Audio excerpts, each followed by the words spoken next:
Ozma of Oz, Lyman Frank Baum. Author's note: my friends, the children are responsible for this new Oz book, as they were for the last one, which was called The Land of Oz. Their sweet little letters plead to know more about Dorothy, and they ask, what became of the Cowardly Lion? And what did Ozma do afterward? Meaning, of course, after she became the ruler of Oz. And some of them suggest plots to me, saying, please have Dorothy go to the Land of Oz again, or, why don't you make Ozma and Dorothy meet, and have a good time together? Indeed, could I do all that my little friends ask, I would be obliged to write dozens of books to satisfy their demands. And I wish I could, for I enjoy writing these stories just as much as the children say they enjoy reading them. Well, here is more about Dorothy, and about our old friends the Scarecrow and the Tin Woodman, and about the Cowardly Lion, and Ozma, and all the rest of them. And here, likewise, is a good deal about some new folks that are queer and unusual. One little friend, who read this story before it was printed, said to me, Billina is real Aussie, Mr. Baum, and so are TikTok and the Hungry Tiger. If this judgment is unbiased and correct, and the little folks find this new story real Aussie, I shall be very glad indeed that I wrote it. But perhaps I shall get some more of those very welcome letters from my readers, telling me just how they like Ozma of Oz. I hope so. Anyway, L. Frank Baum, Makatawa, 1907. Chapter 1. The Girl in the Chicken Coop. The wind blew hard and joggled the water of the ocean, sending ripples across its surface. Then the wind pushed the edges of the ripples until they became waves, and shoved the waves around until they became billows. The billows rolled dreadfully high, higher even than the tops of houses. Some of them, indeed, rolled as high as the tops of tall trees, and seemed like mountains, and the gulfs between the great billows were like deep valleys. All this mad dashing and splashing of the waters of the big ocean, which the mischievous wind caused without any good reason whatever, resulted in a terrible storm, and a storm on the ocean is liable to cut many queer pranks and do a lot of damage. At the time the wind began to blow, a ship was sailing far out upon the waters. When the waves began to tumble and toss and to grow bigger and bigger, the ship rolled up and down, and tipped sidewise first one way and then the other, and was jostled around so roughly that even the sailormen had to hold fast to the ropes and railings to keep themselves from being swept away by the wind or pitched headlong into the sea. And the clouds were so thick in the sky that the sunlight couldn't get through them, so that the day grew dark as night, which added to the terrors of the storm. The captain of the ship was not afraid, because he had seen storms before, and had sailed his ship through them in safety, but he knew that his passengers would be in danger if they tried to stay on deck, so he put them all into the cabin and told them to stay there until after the storm was over, and to keep brave hearts and not be scared, and all would be well with them. Now, among these passengers was a little Kansas girl named Dorothy Gale, who was going with her Uncle Henry to Australia, to visit some relatives they had never before seen. Uncle Henry, you must know, was not very well, because he had been working so hard on his Kansas farm that his health had given way and left him weak and nervous. So he left Aunt Em at home to watch after the hired men and to take care of the farm, while he traveled far away to Australia to visit his cousins and have a good rest. Dorothy was eager to go with him on this journey, and Uncle Henry thought she would be good company and help cheer him up, so he decided to take her along. The little girl was quite an experienced traveler, for she had once been carried by a cyclone as far away from home as the marvelous land of Oz, and she had met with a good many adventures in that strange country before she managed to get back to Kansas again. So she wasn't easily frightened, whatever happened, and when the wind began to howl and whistle, and the waves began to tumble and toss, our little girl didn't mind the uproar the least bit. Of course we'll have to stay in the cabin, she said to Uncle Henry and the other passengers, and keep as quiet as possible until the storm is over. For the captain says if we go on deck we may be blown overboard. No one wanted to risk such an accident as that, you may be sure, so all the passengers stayed huddled up in the dark cabin, listening to the shrieking of the storm and the creaking of the masts and rigging and trying to keep from bumping into one another when the ship tipped sidewise. Dorothy had almost fallen asleep when she was aroused with a start to find that Uncle Henry was missing. She couldn't imagine where he had gone, and as he was not very strong she began to worry about him, and to fear he might have been careless enough to go on deck. In that case he would be in great danger unless he instantly came down again. The fact was that Uncle Henry had gone to lie down in his little sleeping berth, but Dorothy did not know that. She only remembered that Aunt Em had cautioned her to take good care of her uncle, so at once she decided to go on deck and find him, in spite of the fact that the tempest was now worse than ever, and the ship was plunging in a really dreadful manner. Indeed, the little girl found it was as much as she could do to mount the stairs to the deck, and as soon as she got there the wind struck her so fiercely that it almost tore away the skirts of her dress. Yet Dorothy felt a sort of joyous excitement in defying the storm, and while she held fast to the railing she peered around through the gloom and thought she saw the dim form of a man clinging to a mast not far away from her. This might be her uncle, so she called as loudly as she could, "Uncle Henry! Uncle Henry!" But the wind screeched and howled so madly that she scarce heard her own voice, and the man certainly failed to hear her, for he did not move.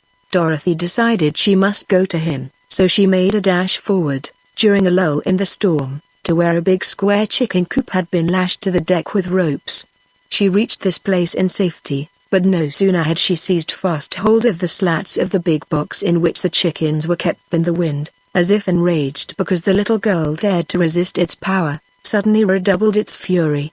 With a scream like that of an angry giant it tore away the ropes that held the coop and lifted it high into the air, with Dorothy still clinging to the slats. Around and over it whirled, this way and that, and a few moments later the chicken coop dropped far away into the sea, where the big waves caught it and slid it uphill to a foaming crest and then downhill into a deep valley, as if it were nothing more than a plaything to keep them amused. Dorothy had a good ducking, you may be sure, but she didn't lose her presence of mind even for a second. She kept tight hold of the stout slats, and as soon as she could get the water out of her eyes she saw that the wind had ripped the cover from the coop, and the poor chickens were fluttering away in every direction, being blown by the wind until they looked like feather dusters without handles. The bottom of the coop was made of thick boards, so Dorothy found she was clinging to a sort of raft, with sides of slats, which readily bore up her weight. After coughing the water out of her throat and getting her breath again, she managed to climb over the slats and stand upon the firm wooden bottom of the coop, which supported her easily enough. "Why, I've got a ship of my own," she thought, more amused than frightened at her sudden change of condition, and then, as the coop climbed up to the top of a big wave, she looked eagerly around for the ship from which she had been blown. It was far, far away, by this time. Perhaps no one on board had yet missed her, or knew of her strange adventure. Down into a valley between the waves the coop swept her, and when she climbed another crest the ship looked like a toy boat, it was such a long way off. Soon it had entirely disappeared in the gloom, and then Dorothy gave a sigh of regret at parting with Uncle Henry and began to wonder what was going to happen to her next. Just now she was tossing on the bosom of a big ocean, with nothing to keep her afloat but a miserable wooden hen coop that had a plank bottom and slatted sides, through which the water constantly splashed and wetted her through to the skin. And there was nothing to eat when she became hungry, as she was sure to do before long, and no fresh water to drink and no dry clothes to put on. "Well, I declare," she exclaimed, with a laugh. "You're in a pretty fix, Dorothy Gale, I can tell you. And I haven't the least idea how you're going to get out of it." As if to add to her troubles the night was now creeping on, and the grey clouds overhead changed to inky blackness. But the wind, as if satisfied at last with its mischievous pranks, stopped blowing this ocean and hurried away to another part of the world to blow something else, so that the waves, not being joggled any more, began to quiet down and behave themselves. It was lucky for Dorothy, I think, that the storm subsided, otherwise, brave though she was, I fear she might have perished. Many children, in her place, would have wept and given way to despair, but because Dorothy had encountered so many adventures and come safely through them, it did not occur to her at this time to be especially afraid. She was wet and uncomfortable, it is true, but, after sighing that one sigh I told you of, she managed to recall some of her customary cheerfulness and decided to patiently await whatever her fate might be. By and by the black clouds rolled away and showed a blue sky overhead, with a silver moon shining sweetly in the middle of it and little stars winking merrily at Dorothy when she looked their way. The coop did not toss around anymore, but rode the waves more gently, almost like a cradle rocking, so that the floor upon which Dorothy stood was no longer swept by water coming through the slats. Seeing this, and being quite exhausted by the excitement of the past few hours, the little girl decided that sleep would be the best thing to restore her strength and the easiest way in which she could pass the time. The floor was damp and she was herself wringing wet. But fortunately this was a warm climate and she did not feel at all cold, so she sat down in a corner of the coop, leaned her back against the slats, nodded at the friendly stars before she closed her eyes, and was asleep in half a minute. Chapter 2. The Yellow Hen. A strange noise awoke Dorothy, who opened her eyes to find that day had dawned and the sun was shining brightly in a clear sky. She had been dreaming that she was back in Kansas again, and playing in the old barnyard with the calves and pigs and chickens all around her, and at first, as she rubbed the sleep from her eyes, she really imagined she was there. Cut, cadorcut. Cut, cadorcut. Ah, here again was the strange noise that had awakened her. Surely it was a hen cackling.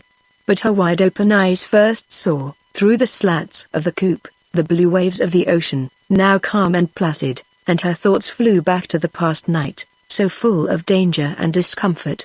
Also she began to remember that she was a waif of the storm, adrift upon a treacherous and unknown sea. Cad or ww cut. What's that?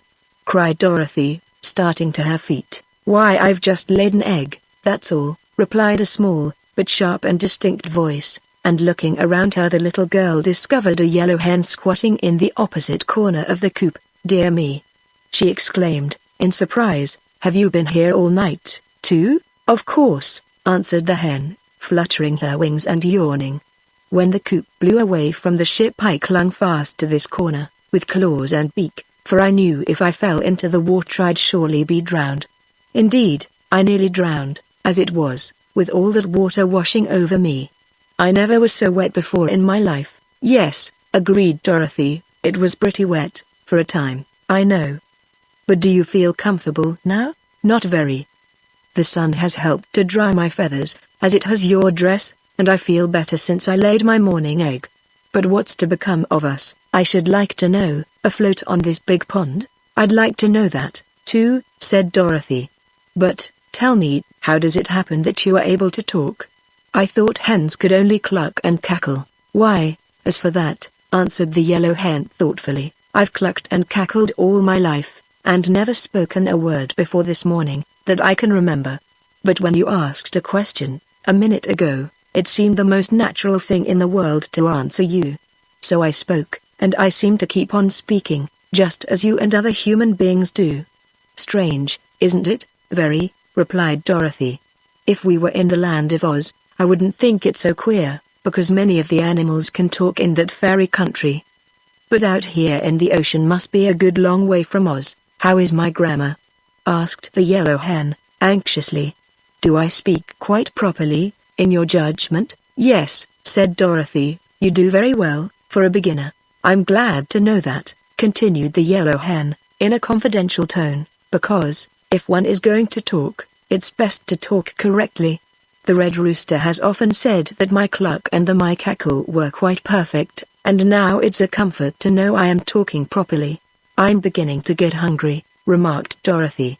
It's breakfast time, but there's no breakfast. You may have my egg, said the yellow hen. I don't care for it, you know. Don't you want to hatch it? Asked the little girl, in surprise. No, indeed, I never care to hatch eggs unless I've a nice snug nest, in some quiet place, with a baker's dozen of eggs under me. That's 13, you know, and it's a lucky number for hens. So you may as well eat this egg. Oh, I couldn't possibly eat it, unless it was cooked, exclaimed Dorothy. But I'm much obliged for your kindness, just the same. Don't mention it, my dear, answered the hen, calmly, and began preening her feathers. For a moment Dorothy stood looking out over the wide sea. She was still thinking of the egg, though, so presently she asked, Why do you lay eggs, when you don't expect to hatch them? It's a habit I have, replied the yellow hen. It has always been my pride to lay a fresh egg every morning, except when I'm molting. I never feel like having my morning cackle till the egg is properly laid, and without the chance to cackle I would not be happy. It's strange, said the girl, reflectively, but as I'm not a hen I can't be expected to understand that. Certainly not, my dear. Then Dorothy fell silent again. The yellow hen was some company, and a bit of comfort, too, but it was dreadfully lonely out on the big ocean. Nevertheless, after a time the hen flew up and perched upon the topmost slat of the coop, which was a little above Dorothy's head when she was sitting upon the bottom, as she had been doing for some moments past. "Why, we are not far from land!" exclaimed the hen. Where is it?" cried Dorothy, jumping up in great excitement. "Over there a little way," answered the hen, nodding her head in a certain direction. "We seem to be drifting toward it, so that before noon we ought to find ourselves upon dry land again. I shall like that," said Dorothy, with a little sigh, for her feet and legs were still wetted now and then by the seawater that came through the open slats. "So shall I," answered her companion. There is nothing in the world so miserable as a wet hen. The land, which they seemed to be rapidly approaching, since it grew more distinct every minute, was quite beautiful as viewed by the little girl in the floating hen coop. Next to the water was a broad beach of white sand and gravel, and farther back were several rocky hills, while beyond these appeared a strip of green trees that marked the edge of a forest. But there were no houses to be seen, nor any sign of people who might inhabit this unknown land. "I hope we shall find something to eat," said Dorothy, looking eagerly at the pretty beach toward which they drifted. "It's long past breakfast time, now. I'm a trifle hungry, myself," declared the yellow hen. "Why don't you eat the egg?" asked the child. "You don't need to have your food cooked, as I do. Do you take me for a cannibal?" cried the hen, indignantly. "I do not know what I have said or done that leads you to insult me. I beg your pardon. I'm sure Mrs. By the way, may I inquire your name, ma'am?" asked the little girl. "My name is Bill," said the yellow hen, somewhat gruffly. "Bill? Why, that's a boy's name. What difference does that make? You're a lady hen, aren't you?" "Of course. But when I was first hatched out no one could tell whether I was going to be a hen or a rooster, so the little boy at the farm where I was born called me Bill, and made a pet of me because I was the only yellow chicken in the whole brood. When I grew up, and he found that I didn't crow and fight, as all the roosters do, he did not think to change my name, and every creature in the barnyard, as well as the people in the house, knew me as Bill. So Bill I've always been called, and Bill is my name. But it's all wrong, you know," declared Dorothy, earnestly, "and, if you don't mind, I shall call you Billina. Putting the "ina" on the end makes it a girl's name, you see." "Oh, I don't mind it in the least," returned the yellow hen. "It doesn't matter at all what you call me, so long as I know the name means me." "Very well, Billina. My name is Dorothy Gale, just Dorothy to my friends and Miss Gale to strangers. You may call me Dorothy, if you like. We're getting very near the shore. Do you suppose it is too deep for me to wade the rest of the way?" "Wait a few minutes longer. The sunshine is warm and pleasant, and we are in no hurry." "But my feet are all wet and soggy," said the girl. "My dress is dry enough, but I won't feel real comfortable till I get my feet dried." She waited, however, as the hen advised, and before long the big wooden coop grated gently on the sandy beach and the dangerous voyage was over. It did not take the castaways long to reach the shore, you may be sure. The yellow hen flew to the sands at once, but Dorothy had to climb over the high slats. Still, for a country girl, that was not much of a feat, and as soon as she was safe ashore Dorothy drew off her wet shoes and stockings and spread them upon the sun-warmed beach to dry. Then she sat down and watched Billina, who was pickpecking away with her sharp bill in the sand and gravel, which she scratched up and turned over with her strong claws. "What are you doing?" asked Dorothy. "Getting my breakfast, of course," murmured the hen, busily pecking away. "What do you find?" inquired the girl, curiously. "Oh, some fat red ants, and some sand bugs, and once in a while a tiny crab. They are very sweet and nice, I assure you." "How dreadful!" exclaimed Dorothy, in a shocked voice. "What is dreadful?" asked the hen, lifting her head to gaze with one bright eye at her companion. "Why, eating live things, and horrid bugs, and crawly ants. You ought to be ashamed of yourself." "Goodness me!" returned the hen, in a puzzled tone. "How queer you are, Dorothy. Live things are much fresher and more wholesome than dead ones, and you humans eat all sorts of dead creatures." "We don't," said Dorothy. "You do, indeed," answered Billina. "You eat lambs and sheep and cows and pigs and even chickens." "But we cook 'em," said Dorothy, triumphantly. "What difference does that make?" "A good deal," said the girl, in a graver tone. "I can't just explain the difference, but it's there. And, anyhow, we never eat such dreadful things as bugs." "But you eat the chickens that eat the bugs," retorted the yellow hen, with an odd cackle. "So you are just as bad as we chickens are." This made Dorothy thoughtful. What Billina said was true enough, and it almost took away her appetite for breakfast. As for the yellow hen, she continued to peck away at the sand busily, and seemed quite contented with her bill of fare. Finally, down near the water's edge, Billina stuck her bill deep into the sand, and then drew back and shivered. "Ow!" she cried. "I struck metal, that time, and it nearly broke my beak." "It probably was a rock," said Dorothy, carelessly. "Nonsense. I know a rock from metal, I guess," said the hen. "There's a different feel to it." "But there couldn't be any metal on this wild, deserted seashore," persisted the girl. "Where's the place? I'll dig it up, and prove to you I'm right." Billina showed her the place where she had stubbed her bill, as she expressed it, and Dorothy dug away the sand until she felt something hard. Then, thrusting in her hand, she pulled the thing out, and discovered it to be a large-sized golden key, rather old, but still bright and of perfect shape. "What did I tell you?" cried the hen, with a cackle of triumph. "Can I tell metal when I bump into it, or is the thing a rock?" "It's metal, sure enough," answered the child, gazing thoughtfully at the curious thing she had found.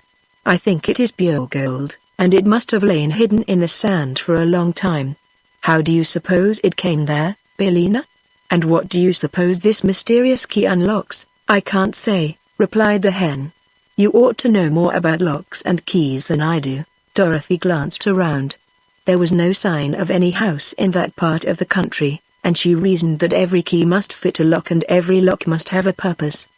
Perhaps the key had been lost by somebody who lived far away, but had wandered on this very shore. Musing on these things, the girl put the key in the pocket of her dress and then slowly drew on her shoes and stockings, which the sun had fully dried. "I believe, Billina," she said, "I'll have a look round, and see if I can find some breakfast." Chapter 3 Letters in the Sand. Walking a little way back from the water's edge, toward the grove of trees, Dorothy came to a flat stretch of white sand that seemed to have queer signs marked upon its surface, just as one would write upon sand with a stick. "What does it say?" she asked the yellow hen, who trotted along beside her in a rather dignified fashion. "How should I know?" returned the hen. "I cannot read." "Oh, can't you?" "Certainly not. I've never been to school, you know." "Well, I have," admitted Dorothy. "But the letters are big and far apart, and it's hard to spell out the words." But she looked at each letter carefully, and finally discovered that these words were written in the sand. "Beware the wheelers." "That's rather strange," declared the hen, when Dorothy had read aloud the words. "What do you suppose the wheelers are?" "Folks that wheel, I guess." "They must have wheelbarrows, or baby cabs or hand carts," said Dorothy. "Perhaps they're automobiles," suggested the yellow hen. "There is no need to beware of baby cabs and wheelbarrows, but automobiles are dangerous things. Several of my friends have been run over by them." "It can't be automobiles," replied the girl, "for this is a new, wild country, without even trolley cars or telephones. The people here haven't been discovered yet, I'm sure, that is, if there are any people. So I don't believe there can be any automobiles, Billina." "Perhaps not," admitted the yellow hen. "Where are you going now?" "Over to those trees, to see if I can find some fruit or nuts," answered Dorothy. She tramped across the sand, skirting the foot of one of the little rocky hills that stood near, and soon reached the edge of the forest. At first she was greatly disappointed, because the nearer trees were all punita, or cottonwood or eucalyptus, and bore no fruit or nuts at all.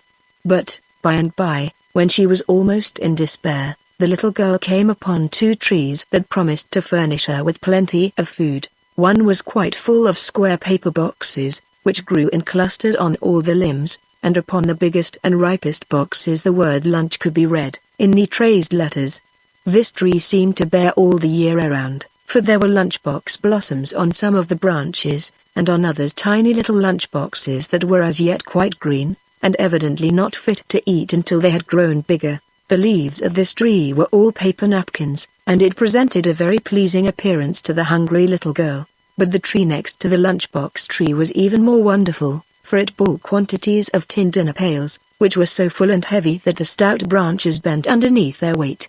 Some were small and dark brown in color, those larger were of a dull tin color, but the really ripe ones were pails of bright tin that shone and glistened beautifully in the rays of sunshine that touched them. Dorothy was delighted, and even the yellow hen acknowledged that she was surprised.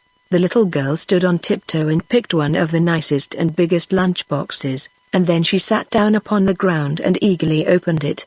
Inside she found, nicely wrapped in white papers, a ham sandwich, a piece of sponge cake, a pickle, a slice of new cheese and an apple. Each thing had a separate stem, and so had to be picked off the side of the box, but Dorothy found them all to be delicious, and she ate every bit of luncheon in the box before she had finished. "A lunch isn't exactly breakfast," she said to Billina, who sat beside her curiously watching. "But when one is hungry one can eat even supper in the morning, and not complain." "I hope your lunchbox was perfectly ripe," observed the yellow hen, in an anxious tone. "So much sickness is caused by eating green things." "Oh, I'm sure it was ripe," declared Dorothy. "All, that is, except the pickle, and a pickle just has to be green, Billina. But everything tasted perfectly splendid, and I'd rather have it than a church picnic. And now I think I'll pick a dinner pail, to have when I get hungry again, and then we'll start out and explore the country, and see where we are." "Haven't you any idea what country this is?" inquired Billina. "None at all. But listen, I'm quite sure it's a fairy country, or such things as lunchboxes and dinner pails wouldn't be growing upon trees. Besides, Billina, being a hen, you wouldn't be able to talk in any civilized country, like Kansas, where no fairies live at all." "Perhaps we're in the land of Oz," said the hen, thoughtfully. "No, that can't be," answered the little girl, "because I've been to the land of Oz, and it's all surrounded by a horrid desert that no one can cross." "Then how did you get away from there again?" asked Billina. "I had a pair of silver shoes, that carried me through the air, but I lost them," said Dorothy. "Ah, indeed," remarked the yellow hen, in a tone of unbelief. "Anyhow," resumed the girl, "there is no seashore near the land of Oz, so this must surely be some other fairy country." While she was speaking she selected a bright and pretty dinner pail that seemed to have a stout handle, and picked it from its branch. Then, accompanied by the yellow hen, she walked out of the shadow of the trees toward the seashore. They were part way across the sands when Billina suddenly cried, in a voice of terror. "What's that?" Dorothy turned quickly around, and saw coming out of a path that led from between the trees the most peculiar person her eyes had ever beheld. It had the form of a man, except that it walked, or rather rolled, upon all fours, and its legs were the same length as its arms, giving them the appearance of the forelegs of a beast. Yet it was no beast that Dorothy had discovered, for the person was clothed most gorgeously in embroidered garments of many colors, and wore a straw hat perched jauntily upon the side of its head. But it differed from human beings in this respect, that instead of hands and feet there grew at the end of its arms and legs round wheels, and by means of these wheels it rolled very swiftly over the level ground. Afterward Dorothy found that these odd wheels were of the same hard substance that our fingernails and toenails are composed of, and she also learned that creatures of this strange race were born in this queer fashion.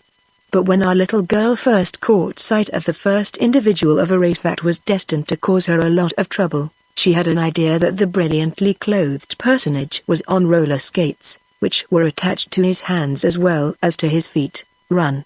screamed the yellow hen, fluttering away in great fright. "It's a wheeler!" "A wheeler?" exclaimed Dorothy. "What can that be? Don't you remember the warning in the sand, 'Beware the wheelers'? Run, I tell you run!" So Dorothy ran, and the wheeler gave a sharp, wild cry and came after her in full chase. Looking over her shoulder as she ran, the girl now saw a great procession of wheelers emerging from the forest, dozens and dozens of them all clad in splendid, tight-fitting garments and all rolling swiftly toward her and uttering their wild, strange cries. "They're sure to catch us," panted the girl, who was still carrying the heavy dinner pail she had picked. "I can't run much farther, Billina. Climb up this hill quick," said the hen, and Dorothy found she was very near to the heap of loose and jagged rocks they had passed on their way to the forest. The yellow hen was even now fluttering among the rocks, and Dorothy followed as best she could, half climbing and half tumbling up the rough and rugged steep. She was none too soon, for the foremost wheeler reached the hill a moment after her. But while the girl scrambled up the rocks, the creature stopped short with howls of rage and disappointment. Dorothy now heard the yellow hen laughing, in her cackling, "Anyway, don't hurry, my dear," cried Billina. "They can't follow us among these rocks, so we're safe enough now." Dorothy stopped at once and sat down upon a broad boulder, for she was all out of breath. The rest of the wheelers had now reached the foot of the hill, but it was evident that their wheels would not roll upon the rough and jagged rocks, and therefore they were helpless to follow Dorothy and the hen to where they had taken refuge. But they circled all around the little hill, so the child and Billina were fast prisoners and could not come down without being captured. Then the creatures shook their front wheels at Dorothy in a threatening manner, and it seemed they were able to speak as well as to make their dreadful outcries, for several of them shouted, "We'll get you in time, never fear. And when we do get you, we'll tear you into little bits." "Why are you so cruel to me?" asked Dorothy. "I'm a stranger in your country, and have done you no harm." "No harm?" cried one who seemed to be their leader. "Did you not pick our lunchboxes and dinner pails? Have you not a stolen dinner pail still in your hand?" "I only picked one of each," she answered. "I was hungry, and I didn't know the trees were yours." "That is no excuse," retorted the leader, who was clothed in a most gorgeous suit. "It is the law here that whoever picks a dinner pail without our permission must die immediately." "Don't you believe him?" said Billina. "I'm sure the trees do not belong to these awful creatures. They are fit for any mischief, and it's my opinion they would try to kill us just the same if you hadn't picked a dinner pail." "I think so, too," agreed Dorothy.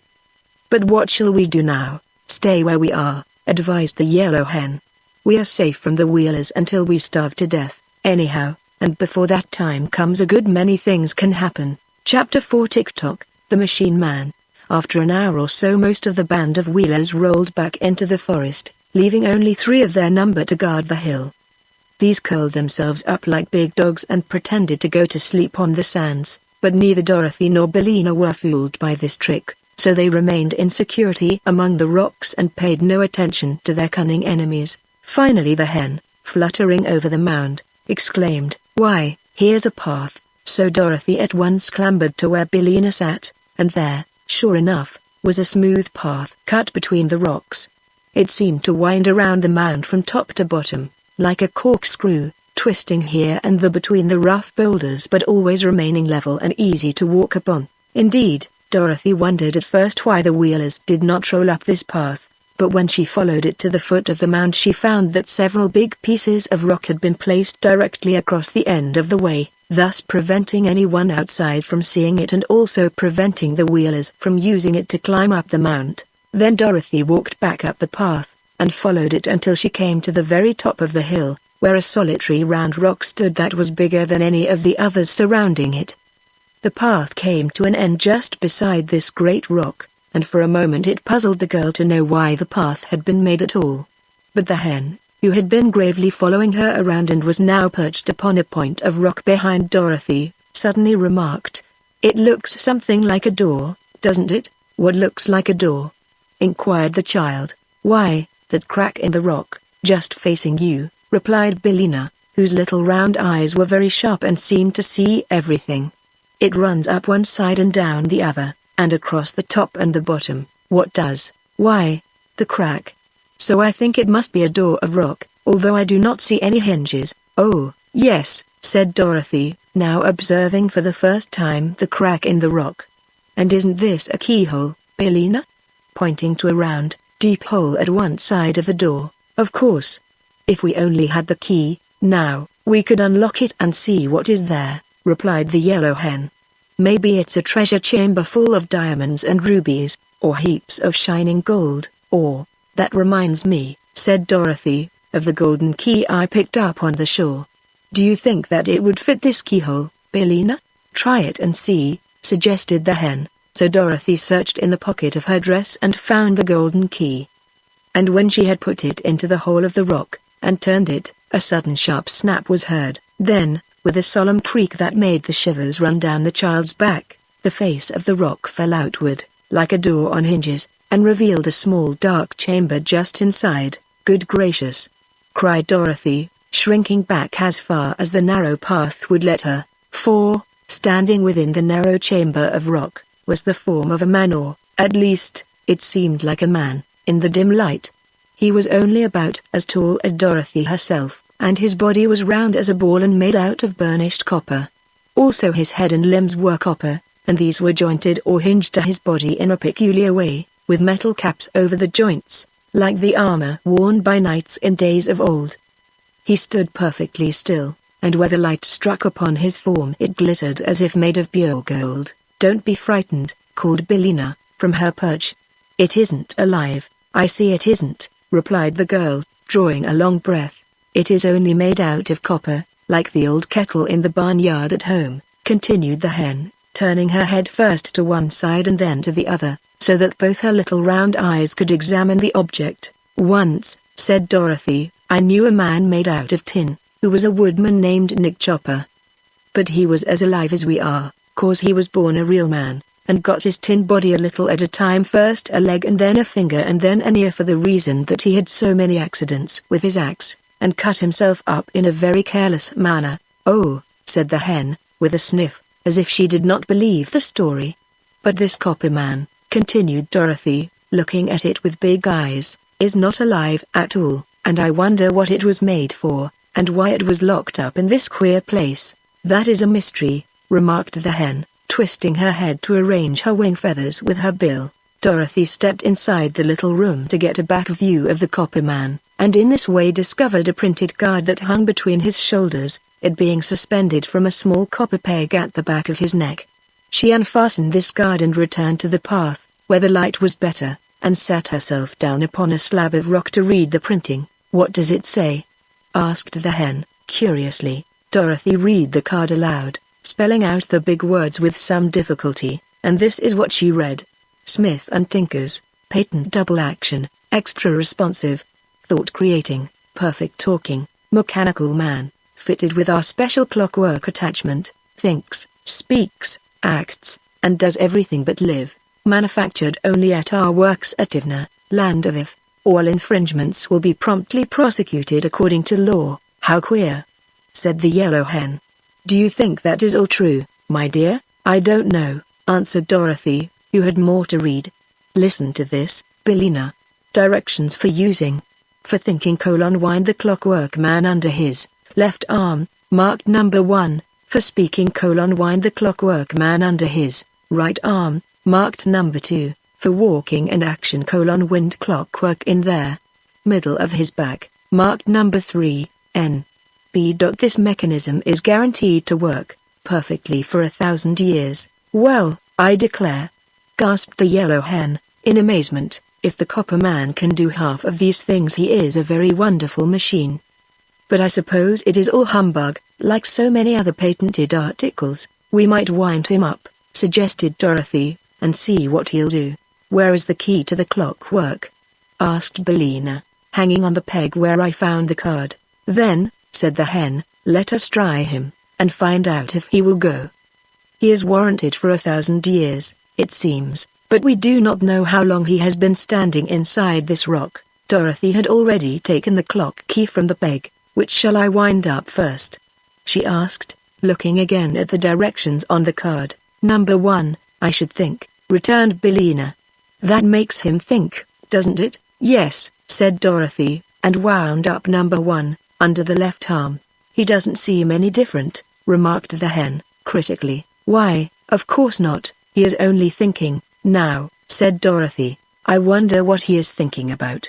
I'll wind up his talk, and then perhaps he can tell us, said the girl. So she wound up number 2, and immediately the clockwork man said, without moving any part of his body except his lips, Good morning, little girl.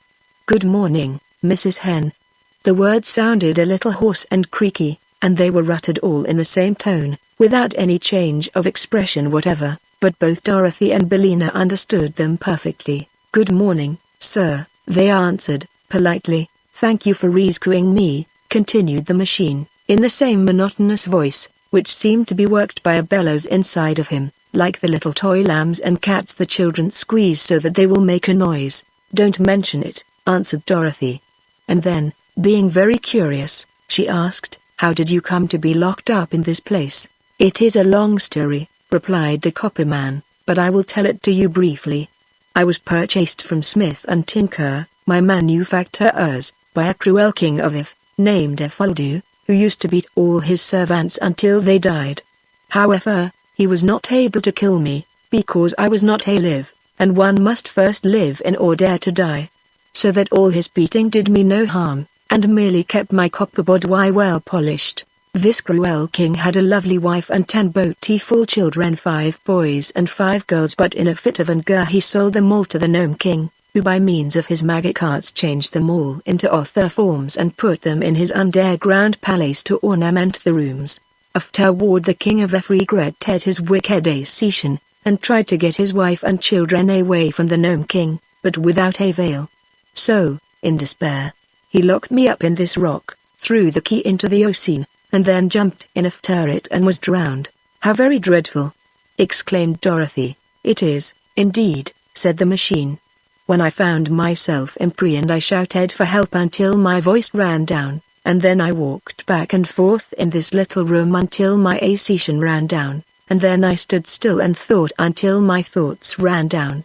After that I remember nothing until you wound me up again." "It's a very wonderful story," said Dorothy, "and proves that the land of If is really a fairyland, as I thought it was." "Of course it is," answered the copper man.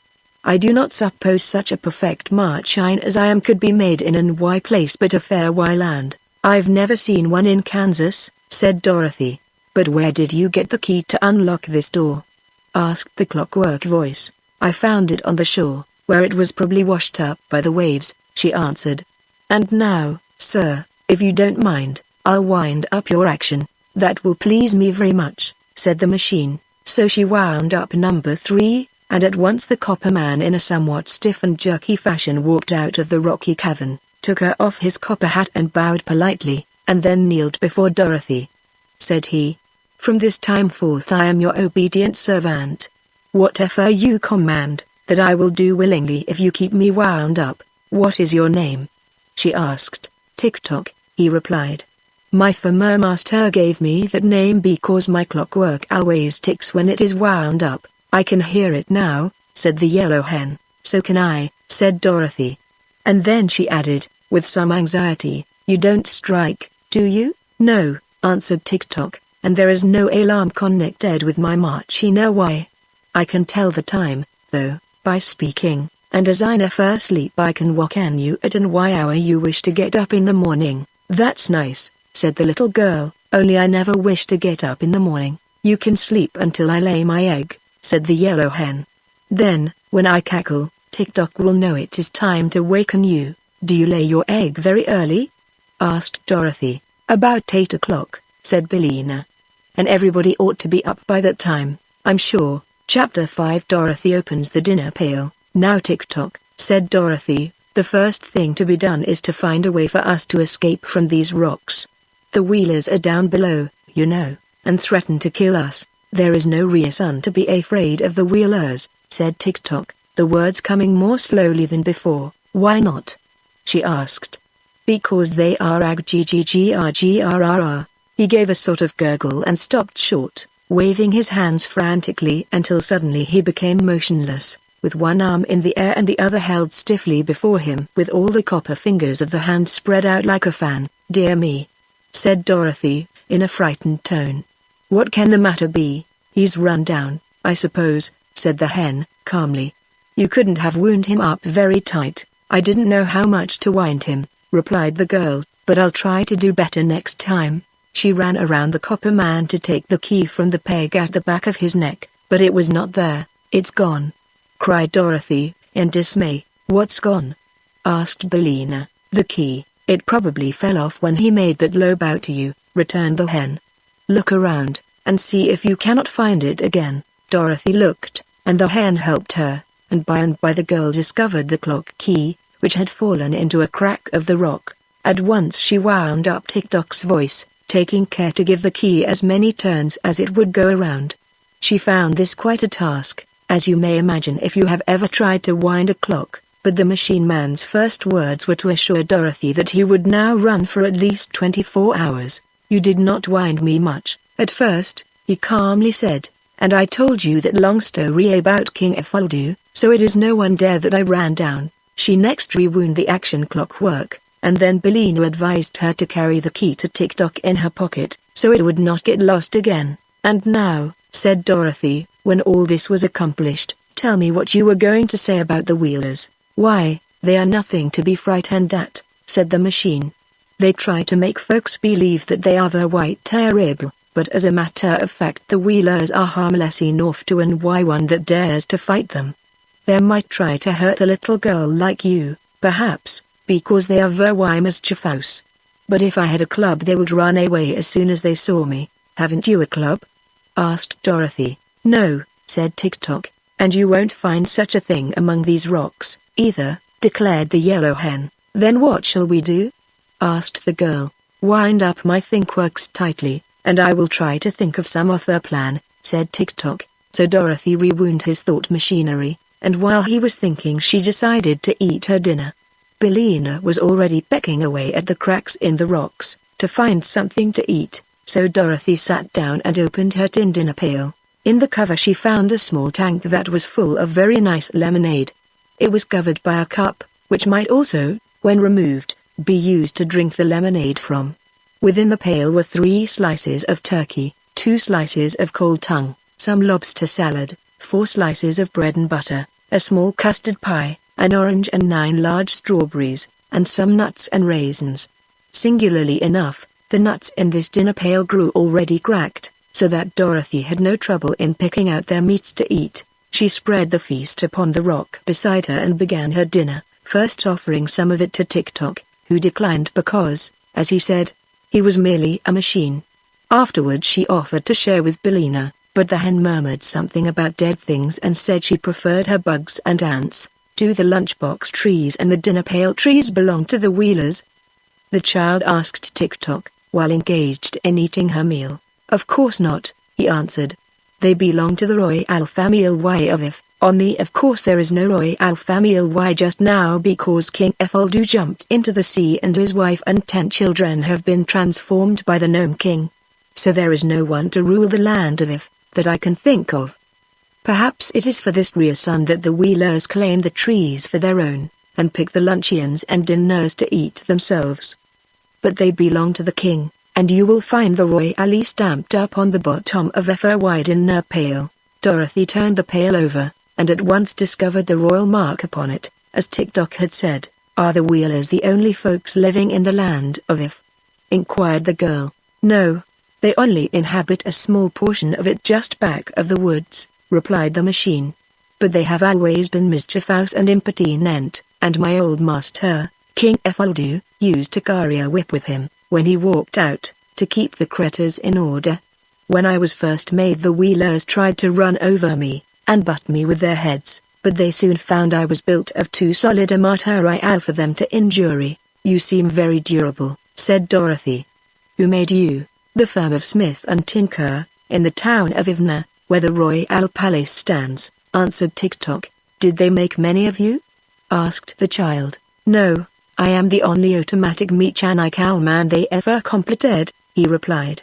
They were very wonderful inventors, were my makers, and quite artistic in all they did. I am sure of that, said Dorothy. Do they live in the town of Ivna now? They are both gone, replied the machine. Mr. Smith was an artist, as well as an inventor, and he painted a picture of a river which was so natural that, as he was reaching across it to paint some flowers on the opposite bank, he fell into the water and was drowned. Oh, I'm sorry for that, exclaimed the little girl.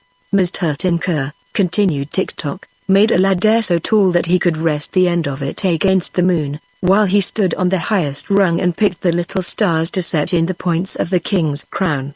But when he got to the moon, Mr. Tinker found it such a lovely place that he decided to live there, so he pulled up the ladder after him, and we have never seen him since.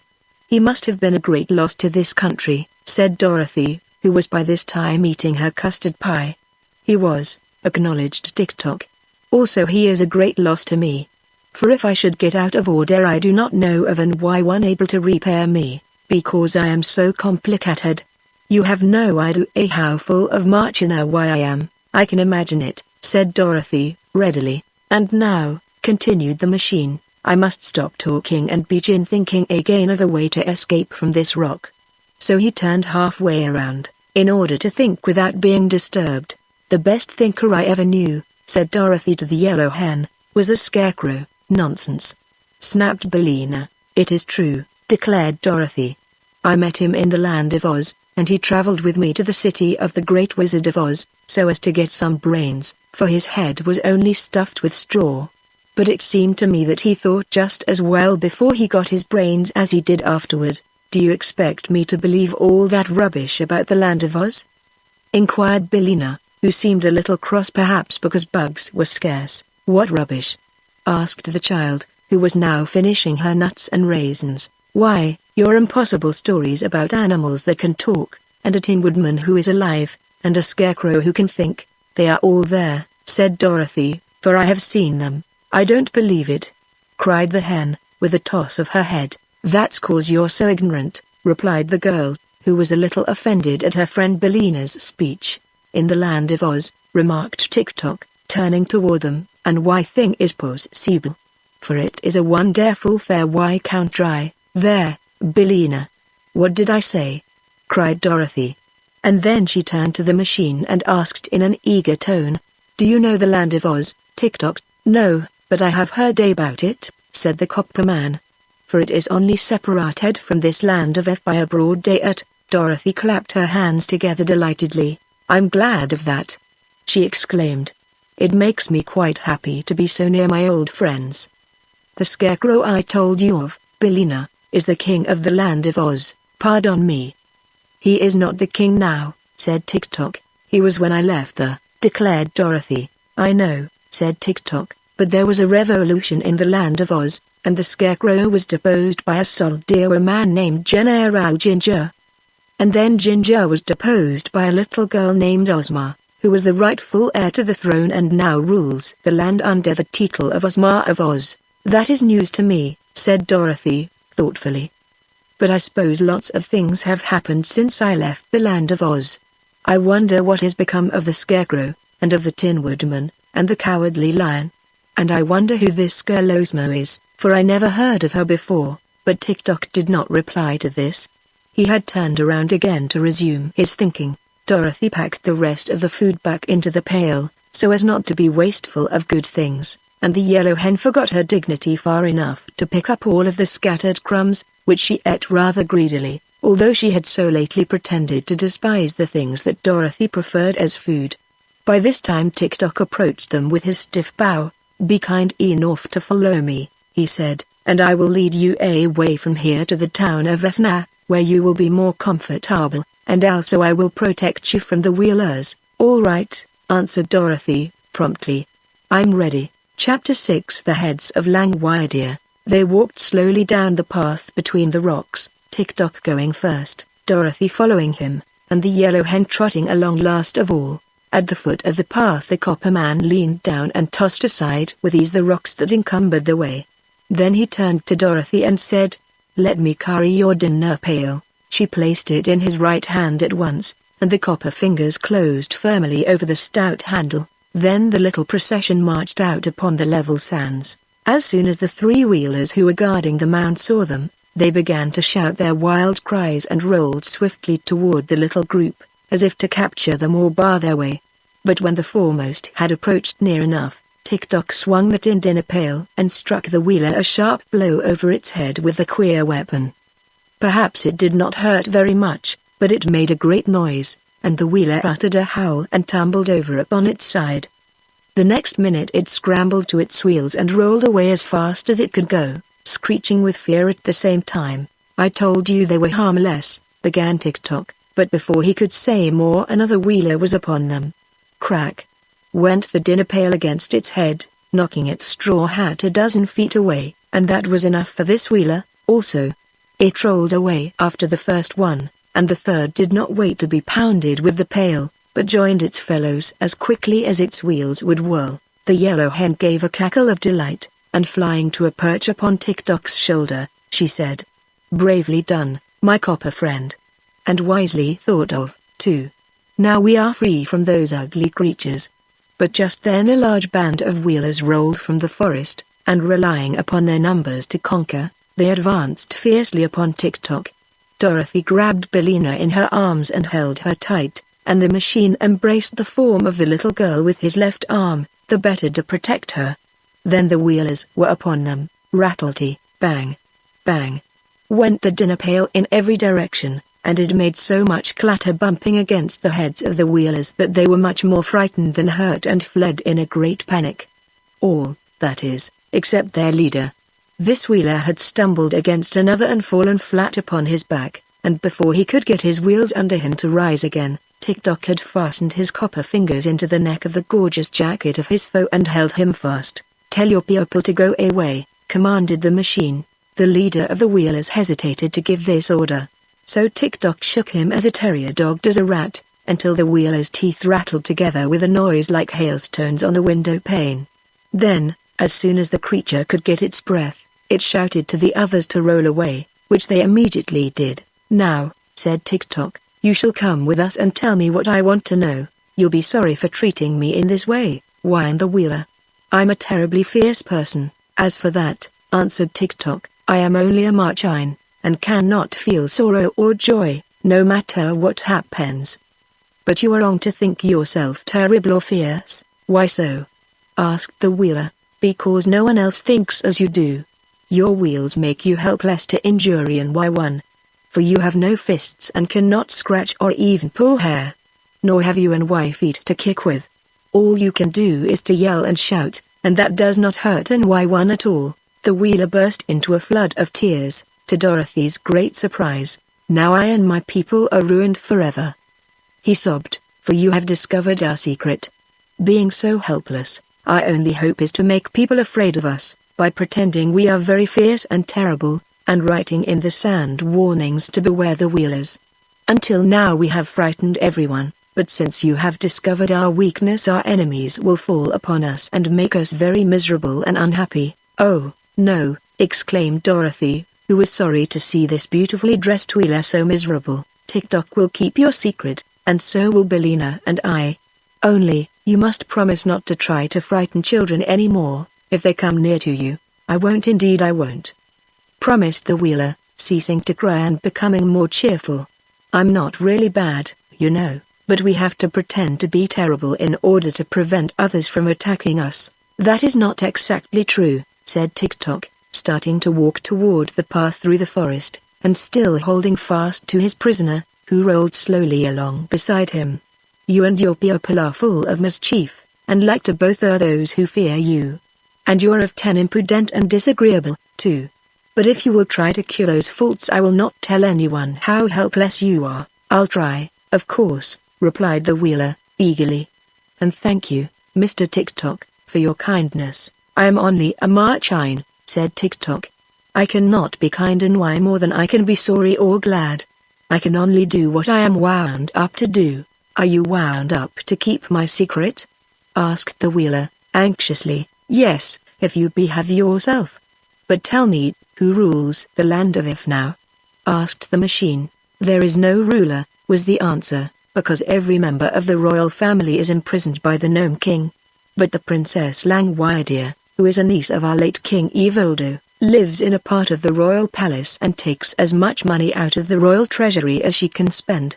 The Princess Langwidere is not exactly a ruler, you see, because she doesn't rule, but she is the nearest approach to a ruler we have at present." "I do not remember her," said Tick-Tock. "What does she look like?" "That I cannot say," replied the wheeler, "although I have seen her 20 times. For the Princess Langwidere is a different person every time I see her, and the only way her subjects can recognize her at all is by means of a beautiful ruby key which she always wears on a chain attached to her left wrist.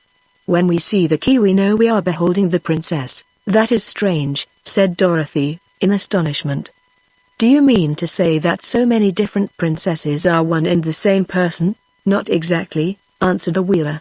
There is, of course, but one princess, but she appears to us in many forms, which are all more or less beautiful. She must be a witch, exclaimed the girl. I do not think so, declared the Wheeler. But there is some mystery connected with her, nevertheless.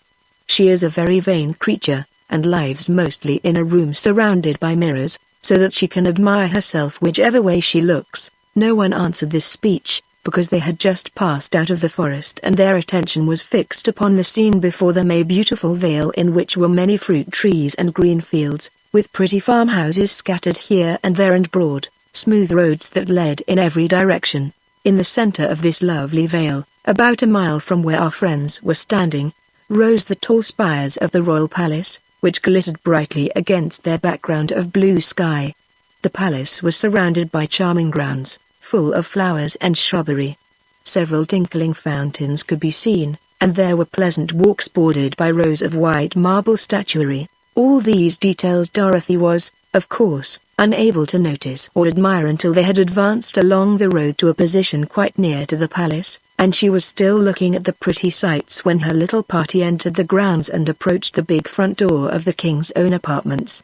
To their disappointment they found the door tightly closed. A sign was tacked to the panel which read as follows: Owner absent.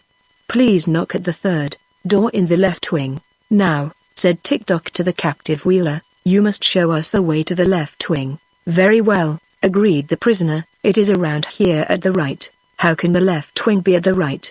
Demanded Dorothy, who feared the Wheeler was fooling them. Because there used to be 3 wings, and 2 were torn down, so the one on the right is the only one left. It is a trick of the Princess Langwidere to prevent visitors from annoying her. Then the captive led them around to the wing, after which the machine man, having no further use for the Wheeler, permitted him to depart and rejoin his fellows. He immediately rolled away at a great pace and was soon lost to sight. Tick-Tock now counted the doors in the wing and knocked loudly upon the third one. It was opened by a little maid in a cap trimmed with gay ribbons, who bowed respectfully and asked, What do you wish, good people? Are you the Princess Langwidere? Asked Dorothy. No, miss, I am her servant, replied the maid. May I see the princess, please? I will tell her you are here, miss, and ask her to grant you an audience, said the maid. Step in, please, and take a seat in the drawing room. So Dorothy walked in, followed closely by the machine. But as the yellow hen tried to enter after them, the little maid cried shoo, and flapped her apron in Billina's face. Shoo, yourself, retorted the hen, drawing back in anger and ruffling up her feathers. Haven't you any better manners than that? Oh, do you talk? Inquired the maid, evidently surprised. Can't you hear me? Snapped Billina. Drop that apron, and get out of the doorway, so that I may enter with my friends. The princess won't like it, said the maid, hesitating. I don't care whether she likes it or not, replied Billina, and fluttering her wings with a loud noise she flew straight at the maid's face. The little servant at once ducked her head, and the hen reached Dorothy's side in safety. Very well, sighed the maid, if you are all ruined because of this obstinate hen, don't blame me for it. It isn't safe to annoy the Princess Langwidere. Tell her we are waiting, if you please, Dorothy requested, with dignity. Billina is my friend, and must go wherever I go. Without more words the maid led them to a richly furnished drawing room, lighted with subdued rainbow tints that came in through beautiful stained glass windows. Remain here, she said. What names shall I give the princess? I am Dorothy Gale, of Kansas, replied the child, and this gentleman is a machine named Tick-Tock, and the yellow hen is my friend Billina. The little servant bowed and withdrew, going through several passages and mounting 2 marble stairways before she came to the apartments occupied by her mistress. Princess Langwidere's sitting room was paneled with great mirrors, which reached from the ceiling to the floor. Also the ceiling was composed of mirrors, and the floor was of polished silver that reflected every object upon it. So when Langwidere sat in her easy chair and played soft melodies upon her mandolin, her form was mirrored hundreds of times, in walls and ceiling and floor, and whichever way the lady turned her head she could see and admire her own features. This she loved to do, and just as the maid entered she was saying to herself, "This head with the auburn hair and hazel eyes is quite attractive. I must wear it more often than I have done of late, although it may not be the best of my collection." "You have company, Your Highness," announced the maid, bowing low. "Who is it?" asked Langwidere, yawning. "Dorothy Gale of Kansas, Mr. Tick-Tock and Billina," answered the maid. "What a queer lot of names," murmured the princess, beginning to be a little interested. "What are they like?" "Is Dorothy Gale of Kansas pretty?" "She might be called so," the maid replied. "And is Mr. Tick-Tock attractive?" continued the princess. "That I cannot say, Your Highness. But he seems very bright. Will Your Gracious Highness see them?" "Oh, I may as well, Nanda. But I am tired admiring this head, and if my visitor has any claim to beauty I must take care that she does not surpass me. So I will go to my cabinet and change to number 17, which I think is my best appearance." "Don't you? Your number 17 is exceedingly beautiful," answered Nanda, with another bow. Again the princess yawned. Then she said, "Help me to rise." So the maid assisted her to gain her feet, although Langwidere was the stronger of the two, and then the princess slowly walked across the silver floor to her cabinet, leaning heavily at every step upon Nanda's arm. Now I must explain to you that the Princess Langwidere had 30 heads, as many as there are days in the month. But of course she could only wear one of them at a time, because she had but one neck. These heads were kept in what she called her cabinet, which was a beautiful dressing room that lay just between Langwidere's sleeping chamber and the mirrored sitting room. Each head was in a separate cupboard lined with velvet. The cupboards ran all around the sides of the dressing room, and had elaborately carved doors with gold numbers on the outside and jewel-framed mirrors on the inside of them. When the princess got out of her crystal bed in the morning she went to her cabinet, opened one of the velvet-lined cupboards, and took the head it contained from its golden shelf. Then, by the aid of the mirror inside the opened door, she put on the head as neat and straight as could be and afterward called her maids to robe her for the day. She always wore a simple white costume, that suited all the heads. For, being able to change her face whenever she liked, the princess had no interest in wearing a variety of gowns, as have other ladies who are compelled to wear the same face constantly. Of course the 30 heads were in great variety, no two formed alike but all being of exceeding loveliness. There were heads with golden hair, brown hair, rich auburn hair and black hair, but none with grey hair. The heads had eyes of blue, of grey, of hazel, of brown and of black, but there were no red eyes among them, and all were bright and handsome. The noses were Grecian, Roman, Retrousse and Oriental, representing all types of beauty, and the mouths were of assorted sizes and shapes, displaying pearly teeth when the heads smiled. As for dimples, they appeared in cheeks and chins, wherever they might be most charming, and one or two heads had freckles upon the faces to contrast the better with the brilliancy of their complexions. One key unlocked all the velvet cupboards containing these treasures, a curious key carved from a single blood-red ruby, and this was fastened to a strong but slender chain which the princess wore around her left wrist. When Nanda had supported Langwidere to a position in front of cupboard number 17, the princess unlocked the door with her ruby key, and after handing head number 9, which she had been wearing, to the maid, she took number 17 from its shelf and fitted it to her neck.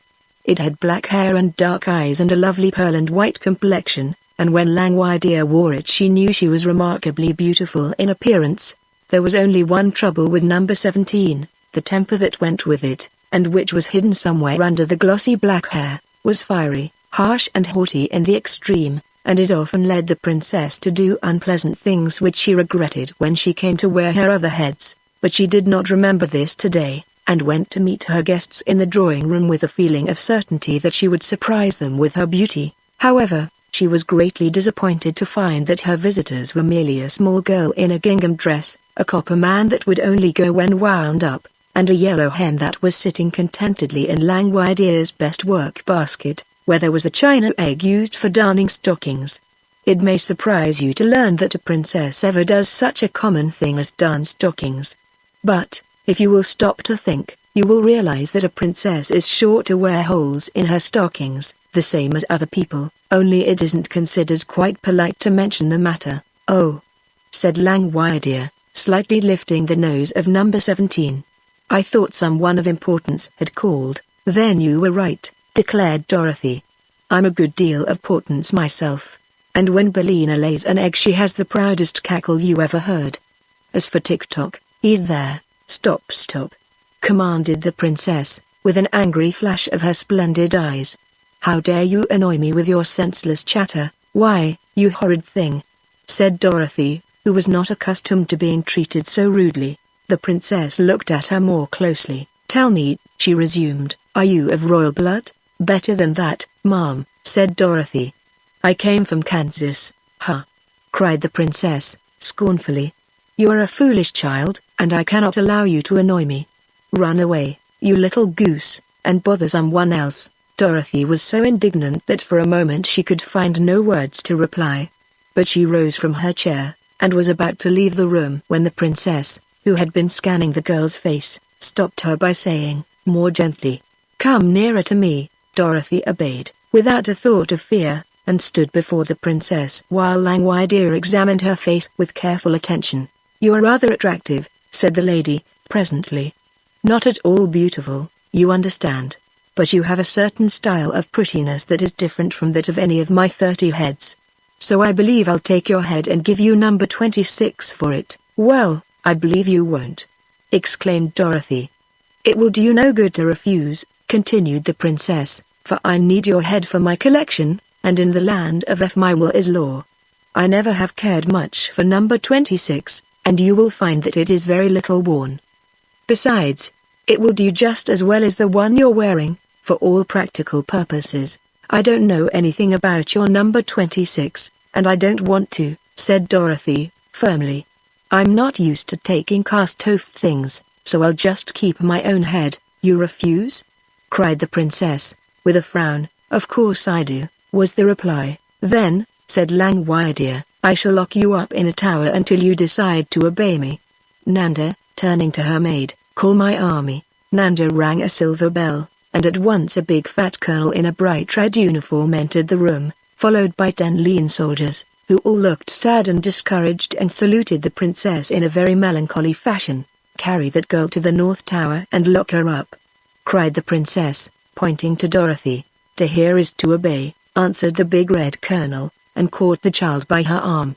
But at that moment TikTok raised his dinner pail and pounded it so forcibly against the colonel's head that the big officer sat down upon the floor with a sudden bump, looking both dazed and very much astonished. "Help!"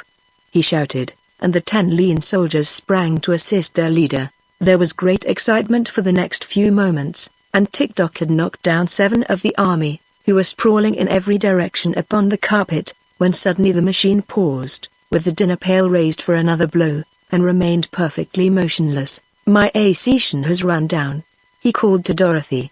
"Wind me up, quick." She tried to obey, but the big colonel had by this time managed to get upon his feet again, so he grabbed fast hold of the girl and she was helpless to escape. "This is too bad," said the machine. "I ought to have run 6 hours longer, at least, but I suppose my long walk and my fight with the wheelers made me run down faster than usual." "Well, it can't be helped," said Dorothy, with a sigh. "Will you exchange heads with me?" demanded the princess. "No, indeed," cried Dorothy. "Then lock her up," said Langwidere to her soldiers, and they led Dorothy to a high tower at the north of the palace and locked her securely within. The soldiers afterward tried to lift TikTok, but they found the machine so solid and heavy that they could not stir it.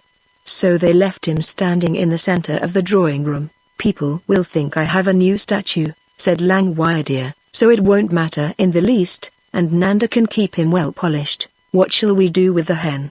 asked the colonel, who had just discovered Bellina in the work basket. "Put her in the chicken house," answered the princess. "Someday I'll have her fried for breakfast. She looks rather tough, Your Highness," said Nanda, doubtfully. "That is a base slander," cried Bellina, struggling frantically in the colonel's arms.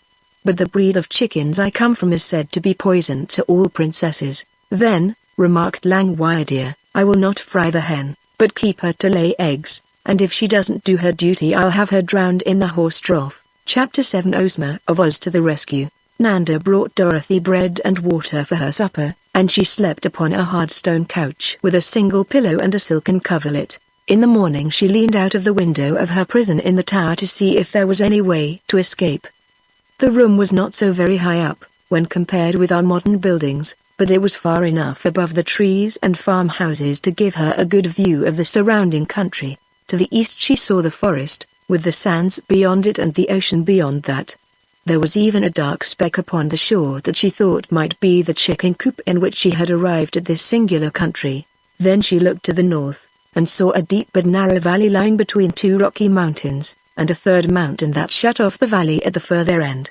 Westward the fertile land of Ev suddenly ended a little way from the palace, and the girl could see miles and miles of sandy desert that stretched further than her eyes could reach.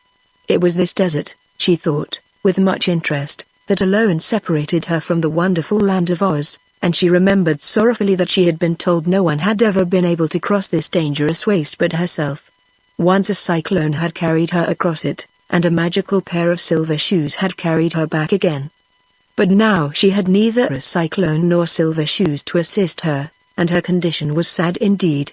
For she had become the prisoner of a disagreeable princess who insisted that she must exchange her head for another one that she was not used to, and which might not fit her at all. Really, there seemed no hope of help for her from her old friends in the land of Oz. Thoughtfully she gazed from her narrow window. On all the desert not a living thing was stirring. Wait, though. Something surely was stirring on the desert, something her eyes had not observed at first. Now it seemed like a cloud. Now it seemed like a spot of silver. Now it seemed to be a mass of rainbow colors that moved swiftly toward her. What could it be, she wondered. Then, gradually, but in a brief space of time nevertheless, the vision drew near enough to Dorothy to make out what it was. A broad green carpet was unrolling itself upon the desert, while advancing across the carpet was a wonderful procession that made the girl open her eyes in amazement as she gazed. First came a magnificent golden chariot, drawn by a great lion and an immense tiger, who stood shoulder to shoulder and trotted along as gracefully as a well-matched team of thoroughbred horses.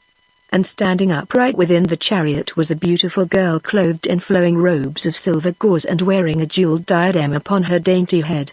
She held in one hand the satin ribbons that guided her astonishing team, and in the other an ivory one that separated at the top into two prongs, the prongs being tipped by the letters O and Z, made of glistening diamonds set closely together. The girl seemed neither older nor larger than Dorothy herself, and at once the prisoner in the tower guessed that the lovely driver of the chariot must be that Ozma of Oz of whom she had so lately heard from TikTok. Following close behind the chariot, Dorothy saw her old friend the Scarecrow, riding calmly astride a wooden sawhorse, which pranced and trotted as naturally as any meat horse could have done. And then came Nick Chopper, the Tin Woodman, with his funnel-shaped cap tipped carelessly over his left ear, his gleaming axe over his right shoulder, and his whole body sparkling as brightly as it had ever done in the old days when first she knew him. The Tin Woodman was on foot, marching at the head of a company of 27 soldiers, of whom some were lean and some fat, some short and some tall, but all the 27 were dressed in handsome uniforms of various designs and colors, no two being alike in any respect. Behind the soldiers the green carpet rolled itself up again, so that there was always just enough of it for the procession to walk upon, in order that their feet might not come in contact with the deadly, life-destroying sands of the desert. Dorothy knew at once it was a magic carpet she beheld, and her heart beat high with hope and joy as she realized she was soon to be rescued and allowed to greet her dearly beloved friends of Oz, the Scarecrow, the Tin Woodman and the Cowardly Lion. Indeed, the girl felt herself as good as rescued as soon as she recognized those in the procession, for she well knew the courage and loyalty of her old comrades, and also believed that any others who came from their marvelous country would prove to be pleasant and reliable acquaintances.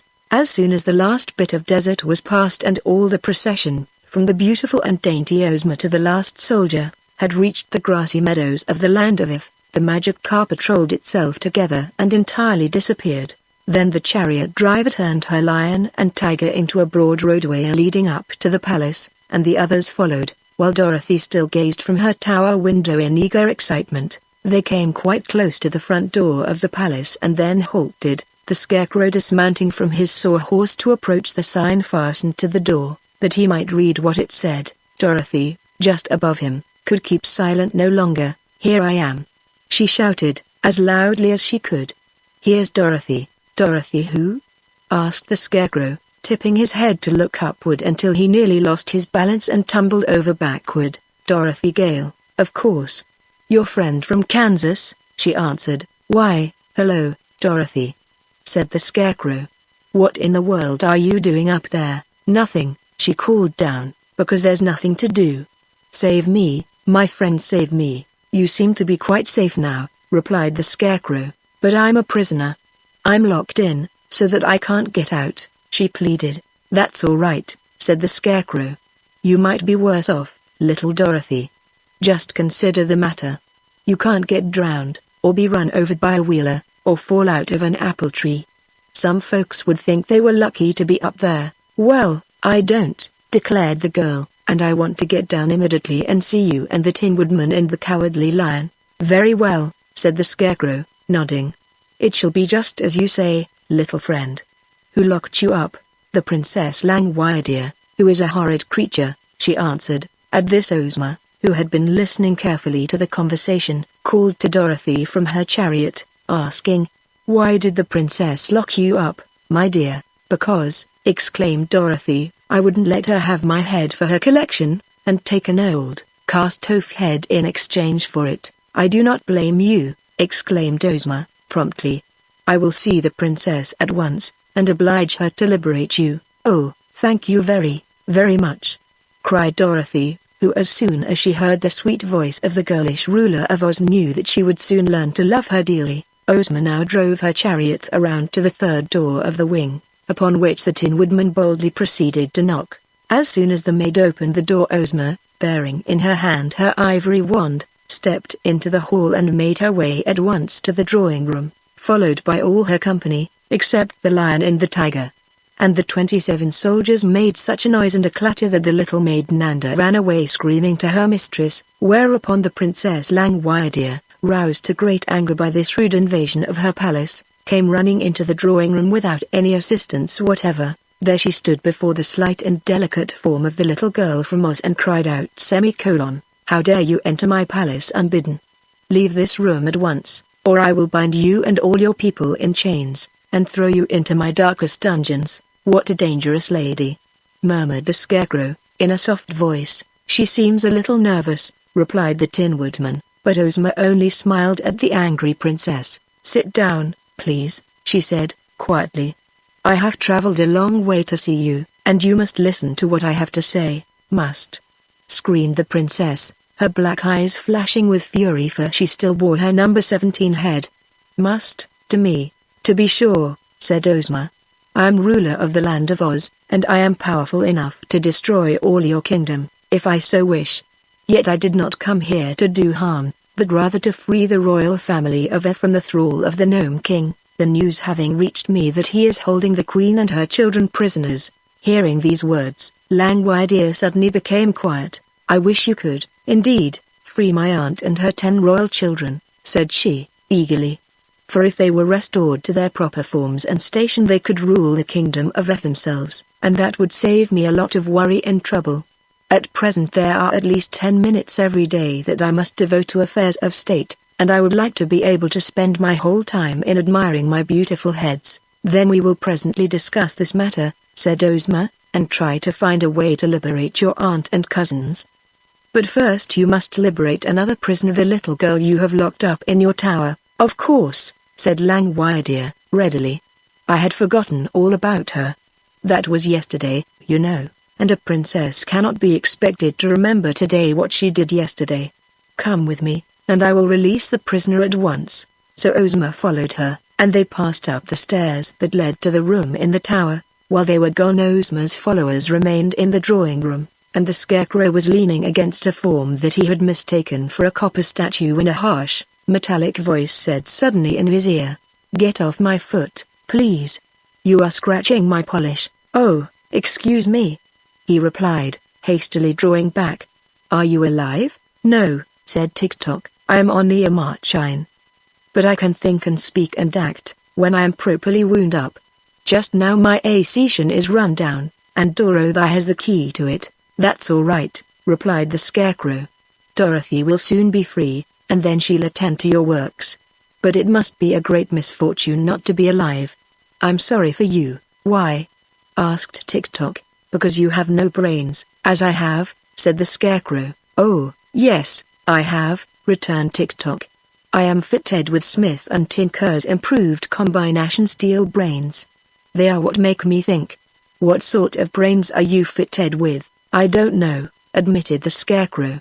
They were given to me by the Great Wizard of Oz, and I didn't get a chance to examine them before he put them in. But they work splendidly and my conscience is very active. Have you a conscience? No, said Tick-Tock, and no heart, I suppose? Added the Tin Woodman, who had been listening with interest to this conversation. No, said Tick-Tock. Then, continued the Tin Woodman, I regret to say that you are greatly inferior to my friend the Scarecrow, and to myself. For we are both alive, and he has brains which do not need to be wound up, while I have an excellent heart that is continually beating in my bosom. I congratulate you, replied Tick-Tock. I cannot help being your inferior, for I am a mere marchine.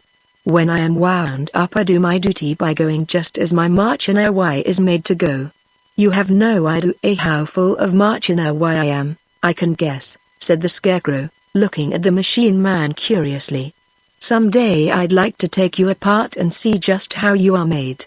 Do not do that, I beg of you, said Tick-Tock, for you could not put me together again, and my usefulness would be destroyed. Oh. Are you useful? Asked the Scarecrow, surprised. Very, said Tick-Tock. In that case, the Scarecrow kindly promised, I won't fool with your interior at all. For I am a poor mechanic, and might mix you up. Thank you, said Tick-Tock. Just then Ozma entered the room, leading Dorothy by the hand and followed closely by the Princess Langwidere. Chapter 8 The Hungry Tiger. The first thing Dorothy did was to rush into the embrace of the Scarecrow, whose painted face beamed with delight as he pressed her form to his straw-padded bosom. Then the Tin Woodman embraced her very gently, for he knew his tin arms might hurt her if he squeezed too roughly. These greetings having been exchanged, Dorothy took the key to Tick-Tock from her pocket and wound up the machine man's action, so that he could bow properly when introduced to the rest of the company. While doing this she told them how useful Tick-Tock had been to her, and both the Scarecrow and the Tin Woodman shook hands with the machine once more and thanked him for protecting their friend. Then Dorothy asked, Where is Billina? I don't know, said the Scarecrow. Who is Billina? She's a yellow hen who is another friend of mine, answered the girl, anxiously. I wonder what has become of her? She is in the chicken house, in the backyard, said the princess. My drawing room is no place for hens. Without waiting to hear more, Dorothy ran to get Billina, and just outside the door she came upon the Cowardly Lion, still hitched to the chariot beside the Great Tiger. The Cowardly Lion had a big bow of blue ribbon fastened to the long hair between his ears, and the tiger wore a bow of red ribbon on his tail, just in front of the bushy end. In an instant Dorothy was hugging the huge lion joyfully. I'm so glad to see you again, she cried. I am also glad to see you, Dorothy, said the lion. We've had some fine adventures together, haven't we? Yes, indeed, she replied. How are you? As cowardly as ever, the beast answered in a meek voice. Every little thing scares me and makes my heart beat fast. But let me introduce to you a new friend of mine, the Hungry Tiger. Oh. Are you hungry? She asked, turning to the other beast, who was just then yawning so widely that he displayed 2 rows of terrible teeth and a mouth big enough to startle anyone. Dreadfully hungry, answered the tiger, snapping his jaws together with a fierce click. Then why don't you eat something? She asked. It's no use, said the tiger sadly. I've tried that, but I always get hungry again. Why, it is the same with me, said Dorothy. Yet I keep on eating. But you eat harmless things, so it doesn't matter, replied the tiger. For my part, I'm a savage beast, and have an appetite for all sorts of poor little living creatures, from a chipmunk to fat babies. How dreadful, said Dorothy. Isn't it, though? Returned the Hungry Tiger, licking his lips with his long red tongue. Fat babies. Don't they sound delicious? But I've never eaten any, because my conscience tells me it is wrong. If I had no conscience, I would probably eat the babies and then get hungry again, which would mean that I had sacrificed the poor babies for nothing. No, hungry I was born, and hungry I shall die. But I'll not have any cruel deeds on my conscience to be sorry for. I think you are a very good tiger, said Dorothy, patting the huge head of the beast. In that you are mistaken, was the reply. I am a good beast, perhaps, but a disgracefully bad tiger. For it is the nature of tigers to be cruel and ferocious, and in refusing to eat harmless living creatures I am acting as no good tiger has ever before acted. That is why I left the forest and joined my friend the cowardly lion. But the lion is not really cowardly, said Dorothy. I have seen him act as bravely as can be. All a mistake, my dear, protested the lion gravely. To others I may have seemed brave, at times, but I have never been in any danger that I was not afraid. Nor I, said Dorothy, truthfully. But I must go and set free Billina, and then I will see you again. She ran around to the backyard of the palace and soon found the chicken house, being guided to it by a loud cackling and crowing and a distracting hubbub of sounds such as chickens make when they are excited. Something seemed to be wrong in the chicken house, and when Dorothy looked through the slats in the door she saw a group of hens and roosters huddled in one corner and watching what appeared to be a whirling ball of feathers. It bounded here and there about the chicken house, and at first Dorothy could not tell what it was, while the screeching of the chickens nearly deafened her. But suddenly the bunch of feathers stopped whirling, and then, to her amazement, the girl saw Billina crouching upon the prostrate form of a speckled rooster. For an instant they both remained motionless, and then the yellow hen shook her wings to settle the feathers and walked toward the door with a strut of proud defiance and a cluck of victory, while the speckled rooster limped away to the group of other chickens, trailing his crumpled plumage in the dust as he went. Why, Billina! Cried Dorothy, in a shocked voice. Have you been fighting? I really think I have, retorted Billina. Do you think I'd let that speckled villain of a rooster lord it over me, and claim to run this chicken house, as long as I'm able to peck and scratch? Not if my name is Bill. It isn't Bill, it's Billina, and you're talking slang, which is very undignified, said Dorothy, reprovingly. Come here, Billina, and I'll let you out, for Ozma of Oz is here, and has set us free. So the yellow hen came to the door, which Dorothy unlatched for her to pass through, and the other chickens silently watched them from their corner without offering to approach nearer. The girl lifted her friend in her arms and exclaimed, "Oh, Billina! How dreadful you look! You've lost a lot of feathers, and one of your eyes is nearly pecked out, and your comb is bleeding." "That's nothing," said Billina. "Just look at the speckled rooster. Didn't I do him up brown?" Dorothy shook her head. "I don't approve of this, at all," she said, carrying Billina away toward the palace. "It isn't a good thing for you to associate with those common chickens. They would soon spoil your good manners, and you wouldn't be respectable anymore." "I didn't ask to associate with them," replied Billina. "It is that cross old princess who is to blame. But I was raised in the United States, and I won't allow any one-horse chicken of the land of Ev to run over me and put on airs, as long as I can lift a claw in self-defense." "Very well, Billina," said Dorothy. "We won't talk about it anymore." Soon they came to the cowardly lion and the hungry tiger, to whom the girl introduced the yellow hen. "Glad to meet any friend of Dorothy's," said the lion, politely. "To judge by your present appearance, you are not a coward, as I am." "Your present appearance makes my mouth water," said the tiger, looking at Billina greedily. My, how good you would taste if I could only crunch you between my jaws. But don't worry. You would only appease my appetite for a moment, so it isn't worthwhile to eat you." "Thank you," said the hen, nestling closer in Dorothy's arms. "Besides, it wouldn't be right," continued the tiger, looking steadily at Billina and clicking his jaws together. "Of course not," cried Dorothy, hastily. "Billina is my friend, and you mustn't ever eat her under any circumstances." "I'll try to remember that," said the tiger, "but I'm a little absent-minded, at times." Then Dorothy carried her pet into the drawing room of the palace, where Tik-Tok, being invited to do so by Ozma, had seated himself between the Scarecrow and the Tin Woodman. Opposite to them sat Ozma herself and the Princess Langwidere, and beside them there was a vacant chair for Dorothy. Around this important group was ranged the army of Oz, and as Dorothy looked at the handsome uniforms of the 27 she said, "Why, they seem to be all officers." "They are, all except one," answered the Tin Woodman. "I have in my army 8 generals, 6 colonels, 7 majors and 5 captains, besides 1 private for them to command. I'd like to promote the private, for I believe no private should ever be in public life, and I've also noticed that officers usually fight better and are more reliable than common soldiers. Besides, the officers are more important looking, and lend dignity to our army." "No doubt you are right," said Dorothy, seating herself beside Ozma. "And now," announced the girlish ruler of Oz, "we will hold a solemn conference to decide the best manner of liberating the royal family of this fair land of If from their long imprisonment." Chapter 9 The Royal Family of If. The Tin Woodman was the first to address the meeting. "To begin with," said he, "word came to our noble and illustrious ruler, Ozma of Oz, that the wife and 10 children, 5 boys and 5 girls of the former king of If, by name Evoldo, have been enslaved by the Gnome King and are held prisoners in his underground palace.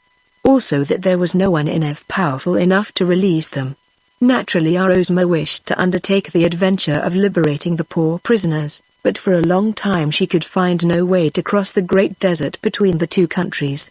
Finally she went to a friendly sorceress of our land named Glinda the Good, who heard the story and at once presented Ozma a magic carpet, which would continually unroll beneath our feet and so make a comfortable path for us to cross the desert.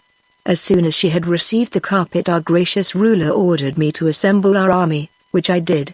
You behold in these bold warriors the pick of all the finest soldiers of Oz, and, if we are obliged to fight the Gnome King, every officer as well as the private, will battle fiercely unto death." Then Tik-Tok spoke. "Why should you fight the Gnome King?" he asked. "He has done no wrong." "No wrong?" cried Dorothy. "Isn't it wrong to imprison a queen mother and her 10 children? They were sold to the Gnome King by King Evoldo," replied Tik-Tok. "It was the King of If who did wrong, and when he realized what he had done he jumped into the sea and drowned himself." "This is news to me," said Ozma, thoughtfully. "I had supposed the Gnome King was all to blame in the matter. But, in any case, he must be made to liberate the prisoners." "My uncle Evoldo was a very wicked man," declared the Princess Langwidere. "If he had drowned himself before he sold his family, no one would have cared. But he sold them to the powerful Gnome King in exchange for a long life, and afterward destroyed the life by jumping into the sea." "Then," said Ozma, "he did not get the long life, and the Gnome King must give up the prisoners." "Where are they confined?" "No one knows, exactly," replied the princess.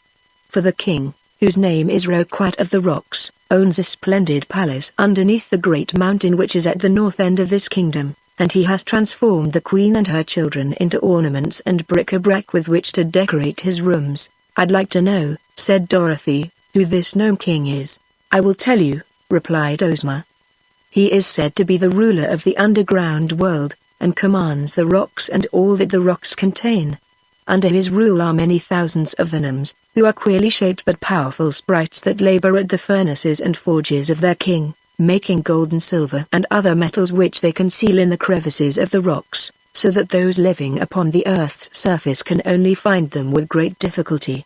Also they make diamonds and rubies and emeralds, which they hide in the ground, so that the kingdom of the gnomes is wonderfully rich, and all we have of precious stones and silver and gold is what we take from the earth and rocks where the Gnome King has hidden them." "I understand," said Dorothy, nodding her little head wisely. "For the reason that we often steal his treasures," continued Ozma, "the ruler of the underground world is not fond of those who live upon the earth's surface, and never appears among us.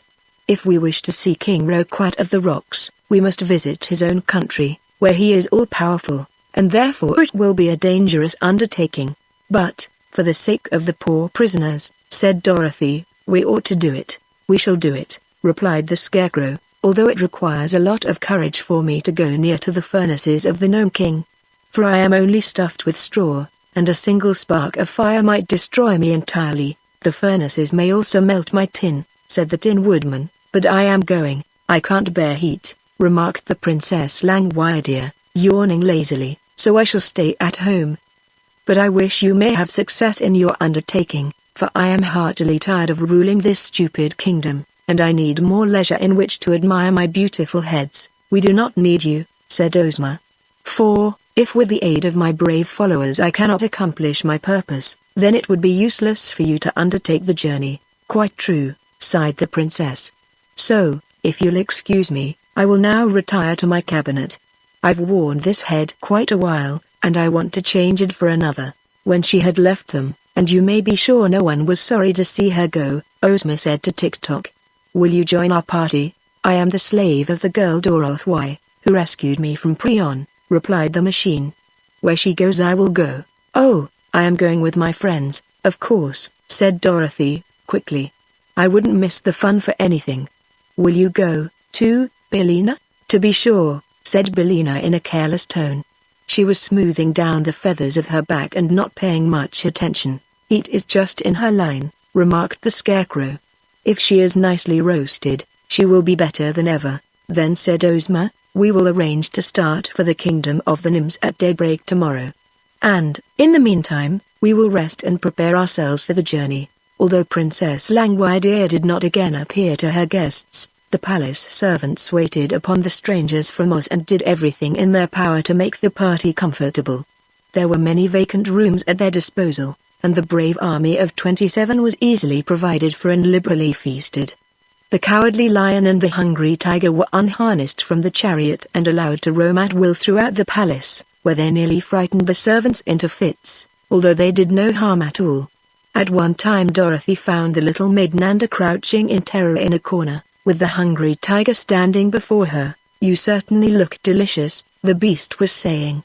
Will you kindly give me permission to eat you? No, no, no, cried the maid in reply. Then, said the tiger, yawning frightfully, please to get me about 30 pounds of tenderloin steak, cooked rare, with a peck of boiled potatoes on the side, and 5 gallons of ice cream for dessert. I'll do the best I can, said Nanda, and she ran away as fast as she could go. Are you so very hungry?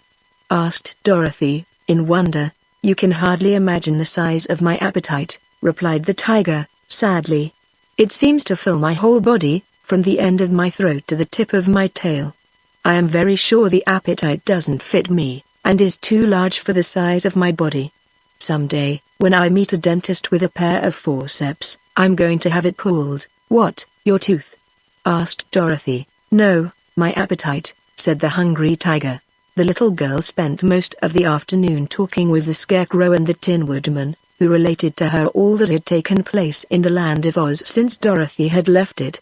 She was much interested in the story of Ozma, who had been, when a baby, stolen by a wicked old witch and transformed into a boy. She did not know that she had ever been a girl until she was restored to her natural form by a kind sorceress. Then it was found that she was the only child of the former ruler of Oz, and was entitled to rule in his place.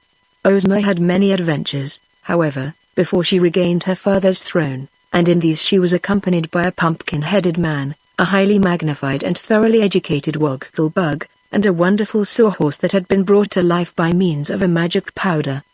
The Scarecrow and the Tin Woodman had also assisted her, but the Cowardly Lion, who ruled the Great Forest as the King of Beasts, knew nothing of Ozma until after she became the reigning Princess of Oz. Then he journeyed to the Emerald City to see her, and on hearing she was about to visit the land of Ev to set free the royal family of that country, the Cowardly Lion begged to go with her, and brought along his friend, the Hungry Tiger, as well. Having heard this story, Dorothy related to them her own adventures, and then went out with her friends to find the sawhorse, which Ozma had caused to be shod with plates of gold, so that its legs would not wear out. They came upon the sawhorse standing motionless beside the garden gate, but when Dorothy was introduced to him he bowed politely and blinked his eyes, which were knots of wood, and wagged his tail, which was only the branch of a tree. What a remarkable thing, to be alive! Exclaimed Dorothy. I quite agree with you, replied the sawhorse, in a rough but not unpleasant voice. A creature like me has no business to live, as we all know. But it was the magic powder that did it, so I cannot justly be blamed. Of course not, said Dorothy. And you seem to be of some use, 'cause I noticed the scarecrow riding upon your back." "Oh, yes, I'm of use," returned the sawhorse, "and I never tire, never have to be fed, or cared for in any way." "Are you intelligent?" asked the girl. "Not very," said the creature. "It would be foolish to waste intelligence on a common sawhorse, when so many professors need it. But I know enough to obey my masters, and to jid up, or whoa, when I'm told to. So I'm pretty well satisfied." That night Dorothy slept in a pleasant little bedchamber next to that occupied by Ozma of Oz, and Billina perched upon the foot of the bed and tucked her head under her wing and slept as soundly in that position as did Dorothy upon her soft cushions. But before daybreak everyone was awake and stirring, and soon the adventurers were eating a hasty breakfast in the great dining room of the palace. Ozma sat at the head of a long table, on a raised platform, with Dorothy on her right hand and the Scarecrow on her left. The Scarecrow did not eat, of course, but Ozma placed him near her so that she might ask his advice about the journey while she ate. Lower down the table were the 27 warriors of Oz, and at the end of the room the lion and the tiger were eating out of a kettle that had been placed upon the floor, while Billina fluttered around to pick up any scraps that might be scattered. It did not take long to finish the meal, and then the lion and the tiger were harnessed to the chariot and the party was ready to start for the Gnome King's palace. First rode Ozma, with Dorothy beside her in the golden chariot and holding Billina fast in her arms. Then came the Scarecrow and the Sawhorse, with the Tin Woodman and Tick-Tock marching side by side just behind him. After these tramped the army, looking brave and handsome in their splendid uniforms. The generals commanded the colonels and the colonels commanded the majors and the majors commanded the captains and the captains commanded the private, who marched with an air of proud importance because it required so many officers to give him his orders. And so the magnificent procession left the palace and started along the road just as day was breaking, and by the time the sun came out they had made good progress toward the valley that led to the Gnome King's domain. Chapter 10 The Giant with the Hammer. The road led for a time through a pretty farm country, and then past a picnic grove that was very inviting. But the procession continued to steadily advance until Billina cried in an abrupt and commanding manner, "Wait, wait!" Ozma stopped her chariot so suddenly that the Scarecrow's Sawhorse nearly ran into it, and the ranks of the army tumbled over one another before they could come to a halt. Immediately the yellow hen struggled from Dorothy's arms and flew into a clump of bushes by the roadside. "What's the matter?" called the Tin Woodman, anxiously. "Why, Billina wants to lay her egg, that's all," said Dorothy. "Lay her egg?" repeated the Tin Woodman, in astonishment. "Yes, she lays one every morning, about this time, and it's quite fresh," said the girl. "But does your foolish old hen suppose that this entire cavalcade, which is bound on an important adventure, is going to stand still while she lays her egg?" inquired the Tin Woodman, earnestly. "What else can we do?" asked the girl. "It's a habit of Billina's and she can't break herself of it." "Then she must hurry up," said the Tin Woodman, impatiently. "No, no!" exclaimed the Scarecrow. "If she hurries she may lay scrambled eggs." "That's nonsense," said Dorothy. "But Billina won't be long, I'm sure." So they stood and waited, although all were restless and anxious to proceed. And by the yellow hen came from the bushes saying, "Cut cut, cut, cadorcut. Cut, cut, cut cadorcut." "What is she doing singing her lay?" asked the Scarecrow. "Forward march!" shouted the Tin Woodman, waving his axe, and the procession started just as Dorothy had once more grabbed Billina in her arms. "Isn't anyone going to get my egg?" cried the hen, in great excitement. "I'll get it," said the Scarecrow, and at his command the Sawhorse pranced into the bushes. The straw man soon found the egg, which he placed in his jacket pocket. The cavalcade, having moved rapidly on, was even then far in advance, but it did not take the Sawhorse long to catch up with it, and presently the Scarecrow was riding in his accustomed place behind Ozma's chariot. "What shall I do with the egg?" he asked Dorothy. "I do not know," the girl answered. "Perhaps the hungry tiger would like it." "It would not be enough to fill one of my back teeth," remarked the tiger. "A bushel of them, hard-boiled, might take a little of the edge off my appetite, but one egg isn't good for anything at all, that I know of." "No, it wouldn't even make a sponge cake," said the Scarecrow, thoughtfully. "The Tin Woodman might carry it with his axe and hatch it, But after all, I may as well keep it myself for a souvenir. So he left it in his pocket. They had now reached that part of the valley that lay between the two high mountains which Dorothy had seen from her tower window.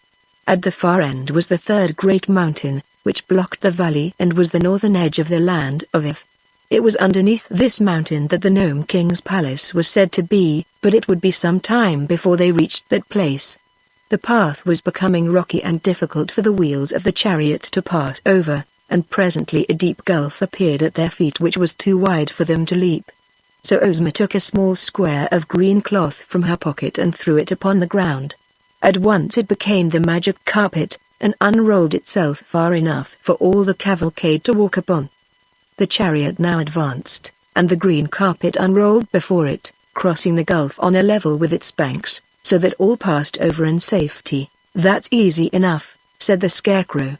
"I wonder what will happen next." He was not long in making the discovery, for the sides of the mountain came closer together until finally there was but a narrow path between them, along which Ozma and her party were forced to pass in single file.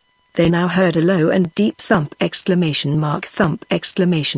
Thump, which echoed throughout the valley and seemed to grow louder as they advanced. Then, turning a corner of rock, they saw before them a huge form, which towered above the path for more than 100 feet. The form was that of a gigantic man built out of plates of cast iron, and it stood with one foot on either side of the narrow road and swung over its right shoulder an immense iron mallet, with which it constantly pounded the earth. These resounding blows explained the thumping sounds they had heard, for the mallet was much bigger than a barrel, and where it struck the path between the rocky sides of the mountain it filled all the space through which our travelers would be obliged to pass. Of course they at once halted, a safe distance away from the terrible iron mallet. The magic carpet would do them no good in this case, for it was only meant to protect them from any dangers upon the ground beneath their feet, and not from dangers that appeared in the air above them. "Wow!" said the Cowardly Lion, with a shudder. "It makes me dreadfully nervous to see that big hammer pounding so near my head. One blow would crush me into a doormat." "The Iron Giant is a fine fellow," said Tick-Tock, "and works as steadily as a clock. He was made for the Gnome King by Smith and Tinker, who made me, and his duty is to keep folks from finding the underground palace. Is he not a great work of art? Can he think, and speak, as you do?" asked Ozma, regarding the giant with wondering eyes. "No," replied the machine. "He is only made to pound the road, and has no thinking or speaking attainment." "But he pounds very well, I think." "Too well," observed the Scarecrow. "He is keeping us from going farther. Is there no way to stop his machinery?" "Only the Gnome King, who has the key, can do that," answered Tick-Tock. "Then," said Dorothy, anxiously, "what shall we do?" "Excuse me for a few minutes," said the Scarecrow, "and I will think it over." He retired, then, to a position in the rear, where he turned his painted face to the rocks and began to think. Meantime the giant continued to raise his iron mallet high in the air and to strike the path terrific blows that echoed through the mountains like the roar of a cannon. Each time the mallet lifted, however, there was a moment when the path beneath the monster was free, and perhaps the Scarecrow had noticed this, for when he came back to the others he said, "The matter is a very simple one, after all. We have but to run under the hammer, one at a time, when it is lifted, and pass to the other side before it falls again. It will require quick work, if we escape the blow," said the Tin Woodman, with a shake of his head. "But it really seems the only thing to be done. Who will make the first attempt?" They looked at one another hesitatingly for a moment. Then the Cowardly Lion, who was trembling like a leaf in the wind, said to them, "I suppose the head of the procession must go first, and that's me. But I'm terribly afraid of the big hammer. What will become of me?" asked Ozma. "You might rush under the hammer yourself, but the chariot would surely be crushed." "We must leave the chariot," said the Scarecrow. "But you two girls can ride upon the backs of the lion and the tiger." So this was decided upon, and Ozma, as soon as the lion was unfastened from the chariot, at once mounted the beast's back and said she was ready. "Cling fast to his mane," advised Dorothy. "I used to ride him myself, and that's the way I held on." So Ozma clung fast to the mane, and the lion crouched in the path and eyed the swinging mallet carefully until he knew just the instant it would begin to rise in the air. Then, before anyone thought he was ready, he made a sudden leap straight between the iron giant's legs, and before the mallet struck the ground again, the lion and Ozma were safe on the other side. The tiger went next. Dorothy sat upon his back and locked her arms around his striped neck, for he had no mane to cling to. He made the leap straight and true as an arrow from a bow, and ere Dorothy realized it, she was out of danger and standing by Ozma's side. Now came the Scarecrow and the Sawhorse, and while they made the dash in safety, they were within a hair's breadth of being caught by the descending hammer. Tick-Tock walked up to the very edge of the spot the hammer struck, and as it was raised for the next blow, he calmly stepped forward and escaped its descent. That was an idea for the Tin Woodman to follow, and he also crossed in safety while the great hammer was in the air.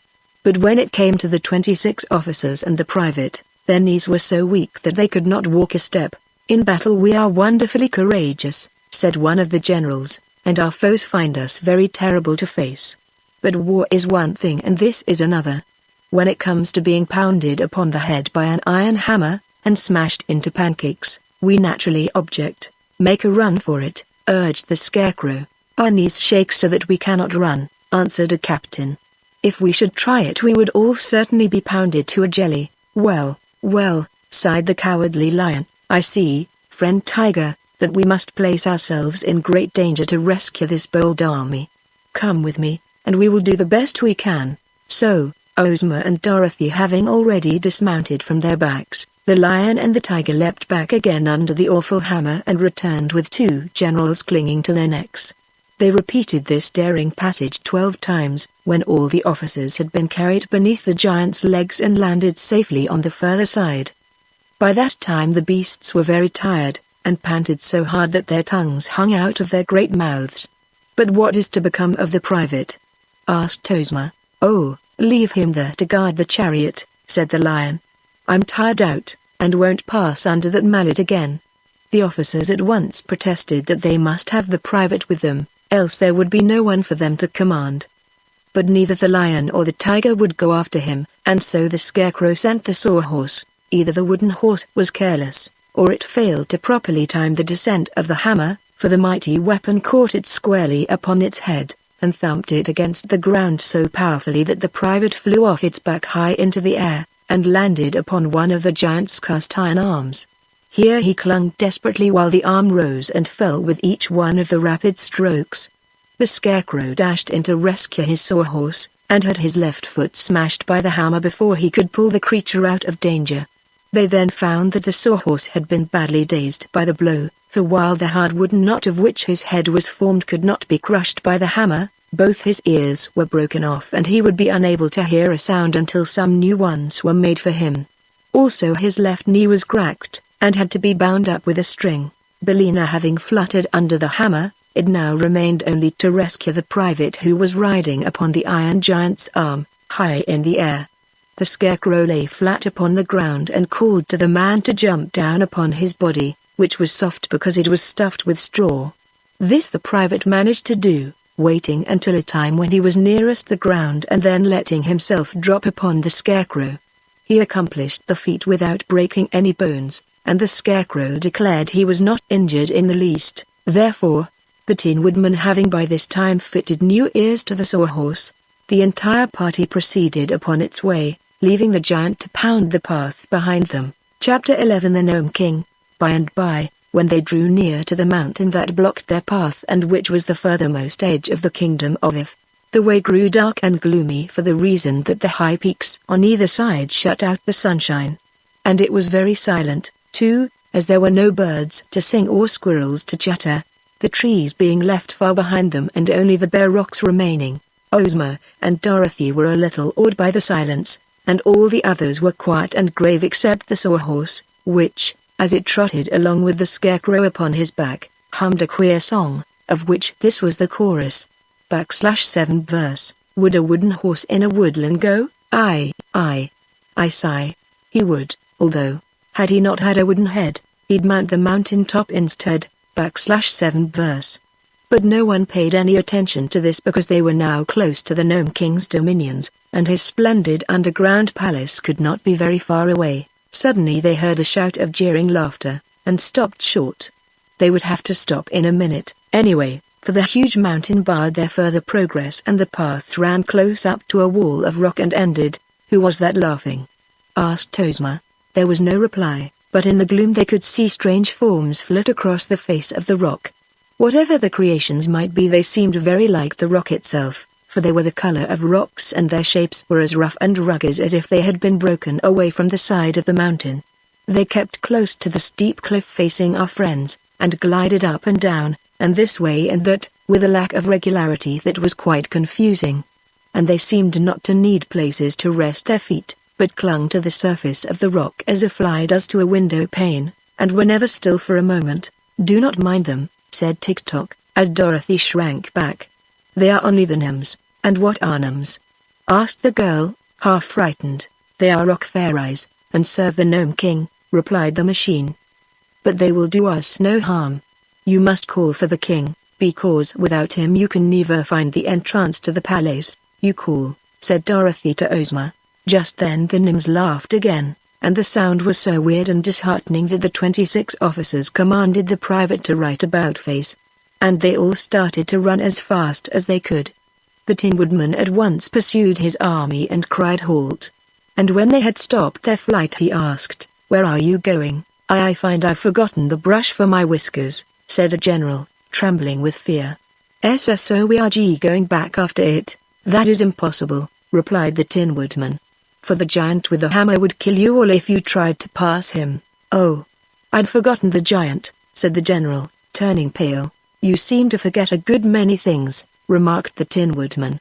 "I hope you won't forget that you are brave men." "Never!" cried the general, slapping his gold-embroidered chest. "Never!" cried all the other officers, indignantly slapping their chests. "For my part," said the private, meekly, "I must obey my officers, so when I am told to run, I run, and when I am told to fight, I fight." "That is right," agreed the Tin Woodman. "And now you must all come back to Ozma, and obey her orders. And if you try to run away again I will have her reduce all the 26 officers to privates, and make the private your general." This terrible threat so frightened them that they at once returned to where Ozma was standing beside the cowardly lion. Then Ozma cried out in a loud voice, "I demand that the Gnome King appear to us." There was no reply, except that the shifting gnomes upon the mountain laughed in derision. "You must not command the Gnome King," said Tick-Tock, "for you do not rule him, as you do your own pupil." So Ozma called again, saying, "I request the Gnome King to appear to us." Only the mocking laughter replied to her, and the shadowy gnomes continued to flit here and there upon the rocky cliff. "Try entry twice," said Tick-Tock to Ozma. "If he will not come at your request, then the Gnome King may listen to your pleading." Ozma looked around her proudly. "Do you wish your ruler to plead with this wicked Gnome King?" she asked. "Shall Ozma of Oz humble herself to a creature who lives in an underground kingdom?" "No!" they all shouted, with big voices, and the Scarecrow added, "If he will not come, we will dig him out of his hole, like a fox, and conquer his stubbornness. But our sweet little ruler must always maintain her dignity, just as I maintain mine." "I'm not afraid to plead with him," said Dorothy. "I'm only a little girl from Kansas, and we've got more dignity at home than we know what to do with." "I'll call the Gnome King." "Do," said the hungry tiger, "and if he makes hash of you I'll willingly eat you for breakfast tomorrow morning." So Dorothy stepped forward and said, "Please Mr. Gnome King, come here and see us." The gnomes started to laugh again, but a low growl came from the mountain, and in a flash they had all vanished from sight and were silent. Then a door in the rock opened, and a voice cried, "Enter." "Isn't it a trick?" asked the Tin Woodman. "Never mind," replied Ozma. "We came here to rescue the poor Queen of F and her 10 children, and we must run some risks to do so." "The Gnome King is honest and good-natured," said Tick-Tock. "You can trust him to do what is right." So Ozma led the way, hand in hand with Dorothy, and they passed through the arched doorway of rock and entered a long passage which was lighted by jewels set in the walls and having lamps behind them. There was no one to escort them, or to show them the way, but all the party pressed through the passage until they came to a round, domed cavern that was grandly furnished. In the center of this room was a throne carved out of a solid boulder of rock, rude and rugged in shape but glittering with great rubies and diamonds and emeralds on every part of its surface. And upon the throne sat the Gnome King. This important monarch of the underground world was a little fat man clothed in grey-brown garments that were the exact color of the rock throne in which he was seated. His bushy hair and flowing beard were also colored like the rocks, and so was his face. He wore no crown of any sort, and his only ornament was a broad, jewel-studded belt that encircled his fat little body. As for his features, they seemed kindly and good-humored, and his eyes were turned merrily upon his visitors as Ozma and Dorothy stood before him with their followers ranged in close order behind them. "Why, he looks just like Santa Claus, only he isn't the same color," whispered Dorothy to her friend. But the Gnome King heard the speech, and it made him laugh aloud. He had a red face and a round little belly that shook when he laughed like a bowl full of jelly, quoth the monarch, in a pleasant voice, and they could all see that he really did shake like jelly when he laughed. Both Ozma and Dorothy were much relieved to find the Gnome King so jolly, and a minute later he waved his right hand and the girls each found a cushioned stool at her side. "Sit down, my dears," said the king, "and tell me why you have come all this way to see me, and what I can do to make you happy." While they seated themselves, the Gnome King picked up a pipe, and taking a glowing red coal out of his pocket he placed it in the bowl of the pipe and began puffing out clouds of smoke that curled in rings above his head.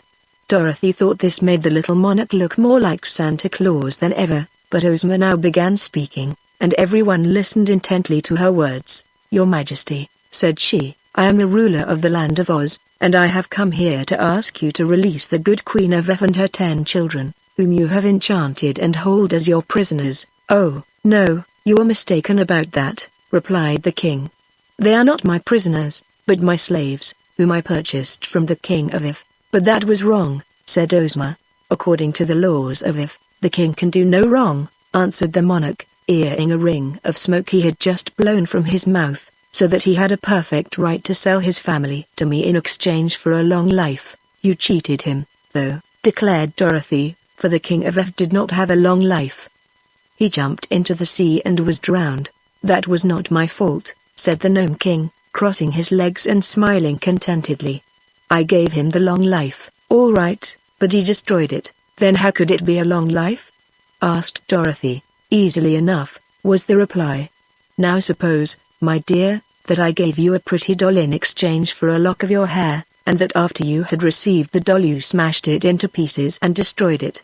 Could you say that I had not given you a pretty doll?" "No," answered Dorothy. "And could you, in fairness, ask me to return to you the lock of hair, just because you had smashed the doll?" "No," said Dorothy, again. "Of course not," the Gnome King returned.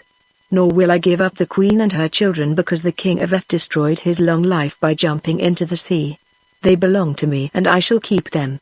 "But you are treating them cruelly," said Ozma, who was much distressed by the king's refusal. "In what way?" he asked. "By making them your slaves," said she. "Cruelty," remarked the monarch, puffing out wreaths of smoke and watching them float into the air, "is a thing I can't abide. So, as slaves must work hard, and the Queen of F and her children were delicate and tender, I transformed them all into articles of ornament and bric-a-brac and scattered them around the various rooms of my palace. Instead of being obliged to labor, they merely decorate my apartments, and I really think I have treated them with great kindness. But what a dreadful fate is theirs!" exclaimed Ozma, earnestly. "And the kingdom of F is in great need of its royal family to govern it. If you will liberate them, and restore them to their proper forms, I will give you 10 ornaments to replace each one you lose."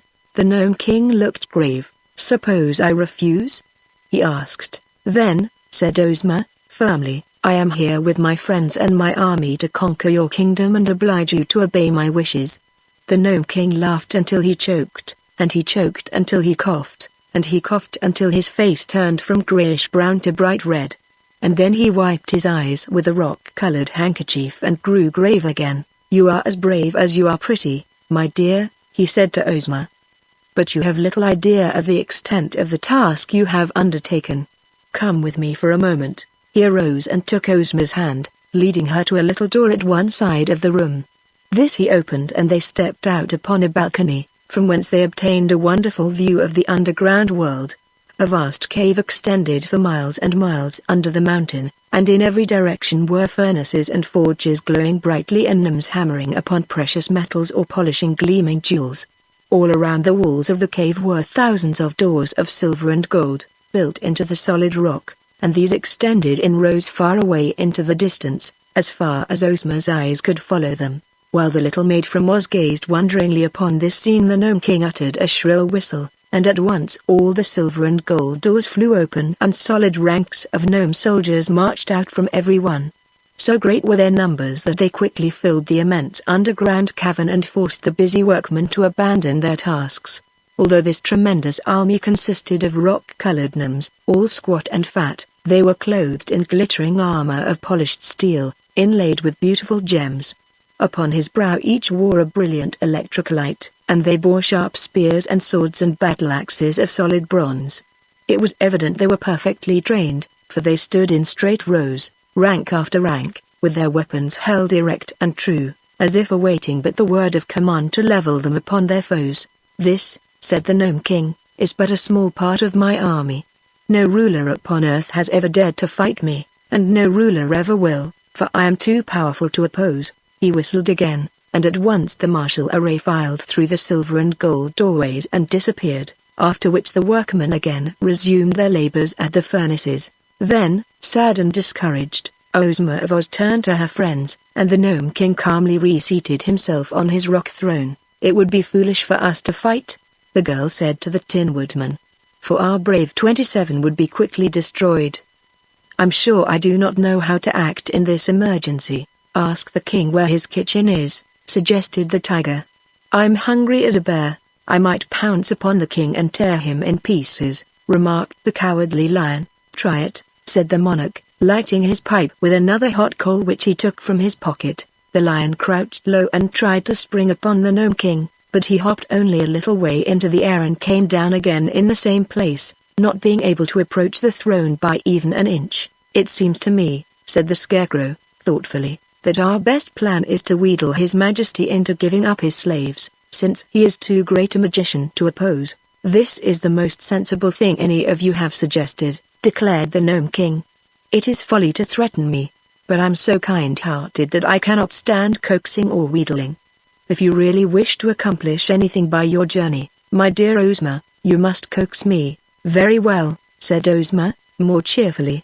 "Let us be friends, and talk this over in a friendly manner." "To be sure," agreed the king, his eyes twinkling merrily. "I am very anxious," she continued, "to liberate the Queen of If and her children who are now ornaments and bric-a-brac in your Majesty's palace, and to restore them to their people. Tell me, sir, how this may be accomplished." The king remained thoughtful for a moment, after which he asked, "Are you willing to take a few chances and risks yourself, in order to set free the people of If?" "Yes, indeed," answered Ozma, eagerly. "Then," said the Gnome King, "I will make you this offer. You shall go alone and unattended into my palace and examine carefully all that the rooms contain. Then you shall have permission to touch 11 different objects, pronouncing at the time the word If, and if any one of them, or more than one, proves to be the transformation of the Queen of If or any of her 10 children, then they will instantly be restored to their true forms and may leave my palace and my kingdom in your company, without any objection whatever. It is possible for you, in this way, to free the entire 11, but if you do not guess all the objects correctly, and some of the slaves remain transformed, then each one of your friends and followers may, in turn, enter the palace and have the same privileges I grant you." "Oh, thank you. Thank you for this kind offer," said Ozma, eagerly. "I make but one condition," added the Gnome King, his eyes twinkling. "What is it?" she inquired. "If none of the 11 objects you touch proves to be the transformation of any of the royal family of If, then, instead of freeing them, you will yourself become enchanted, and transformed into an article of bric-a-brac or an ornament. This is only fair and just, and is the risk you declared you were willing to take." Chapter 12 The 11 Guesses. Hearing this condition imposed by the Gnome King, Ozma became silent and thoughtful, and all her friends looked at her uneasily. "Don't you do it," exclaimed Dorothy. "If you guess wrong, you will be enslaved yourself. But I shall have 11 guesses," answered Ozma. "Surely I ought to guess one object in 11 correctly, and, if I do, I shall rescue one of the royal family and be safe myself. Then the rest of you may attempt it, and soon we shall free all those who are enslaved." "What if we fail?" inquired the Scarecrow. "I'd look nice as a piece of bric-a-brac, wouldn't I?" "We must not fail," cried Ozma, courageously. "Having come all this distance to free these poor people, it would be weak and cowardly in us to abandon the adventure. Therefore I will accept the Gnome King's offer, and go at once into the royal palace." "Come along, then, my dear," said the king, climbing down from his throne with some difficulty, because he was so fat. "I'll show you the way." He approached a wall of the cave and waved his hand. Instantly an opening appeared, through which Ozma, after a smiling farewell to her friends, boldly passed. She found herself in a splendid hall that was more beautiful and grand than anything she had ever beheld. The ceilings were composed of great arches that rose far above her head, and all the walls and floors were of polished marble exquisitely tinted in many colors. Thick velvet carpets were on the floor and heavy silken draperies covered the arches leading to the various rooms of the palace. The furniture was made of rare old woods richly carved and covered with delicate satins, and the entire palace was lighted by a mysterious rosy glow that seemed to come from no particular place but flooded each apartment with its soft and pleasing radiance. Ozma passed from one room to another, greatly delighted by all she saw. The lovely palace had no other occupant, for the Gnome King had left her at the entrance, which closed behind her, and in all the magnificent rooms there appeared to be no other person. Upon the mantels, and on many shelves and brackets and tables, were clustered ornaments of every description, seemingly made out of all sorts of metals, glass, china, stones and marbles. There were vases, and figures of men and animals, and graven platters and bowls, and mosaics of precious gems, and many other things. Pictures, too, were on the walls, and the underground palace was quite a museum of rare and curious and costly objects. After her first hasty examination of the rooms, Ozma began to wonder which of all the numerous ornaments they contained were the transformations of the royal family of If. There was nothing to guide her, for everything seemed without a spark of life. So she must guess blindly, and for the first time the girl came to realize how dangerous was her task, and how likely she was to lose her own freedom in striving to free others from the bondage of the Gnome King. No wonder the cunning monarch laughed good-naturedly with his visitors, when he knew how easily they might be entrapped. But Ozma, having undertaken the venture, would not abandon it. She looked at a silver candelabra that had 10 branches, and thought, "This may be the Queen of F and her 10 children." So she touched it and uttered aloud the word F, as the Gnome King had instructed her to do when she guessed. But the candelabra remained as it was before. Then she wandered into another room and touched a china lamp, thinking it might be one of the children she sought. But again she was unsuccessful. 3 guesses, 4 guesses, 5, 6, 7, 8, 9 and 10 she made, and still not one of them was right.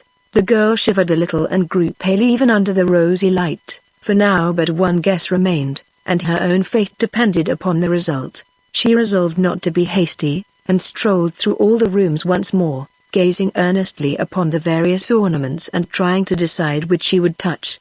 Finally, in despair, she decided to leave it entirely to chance.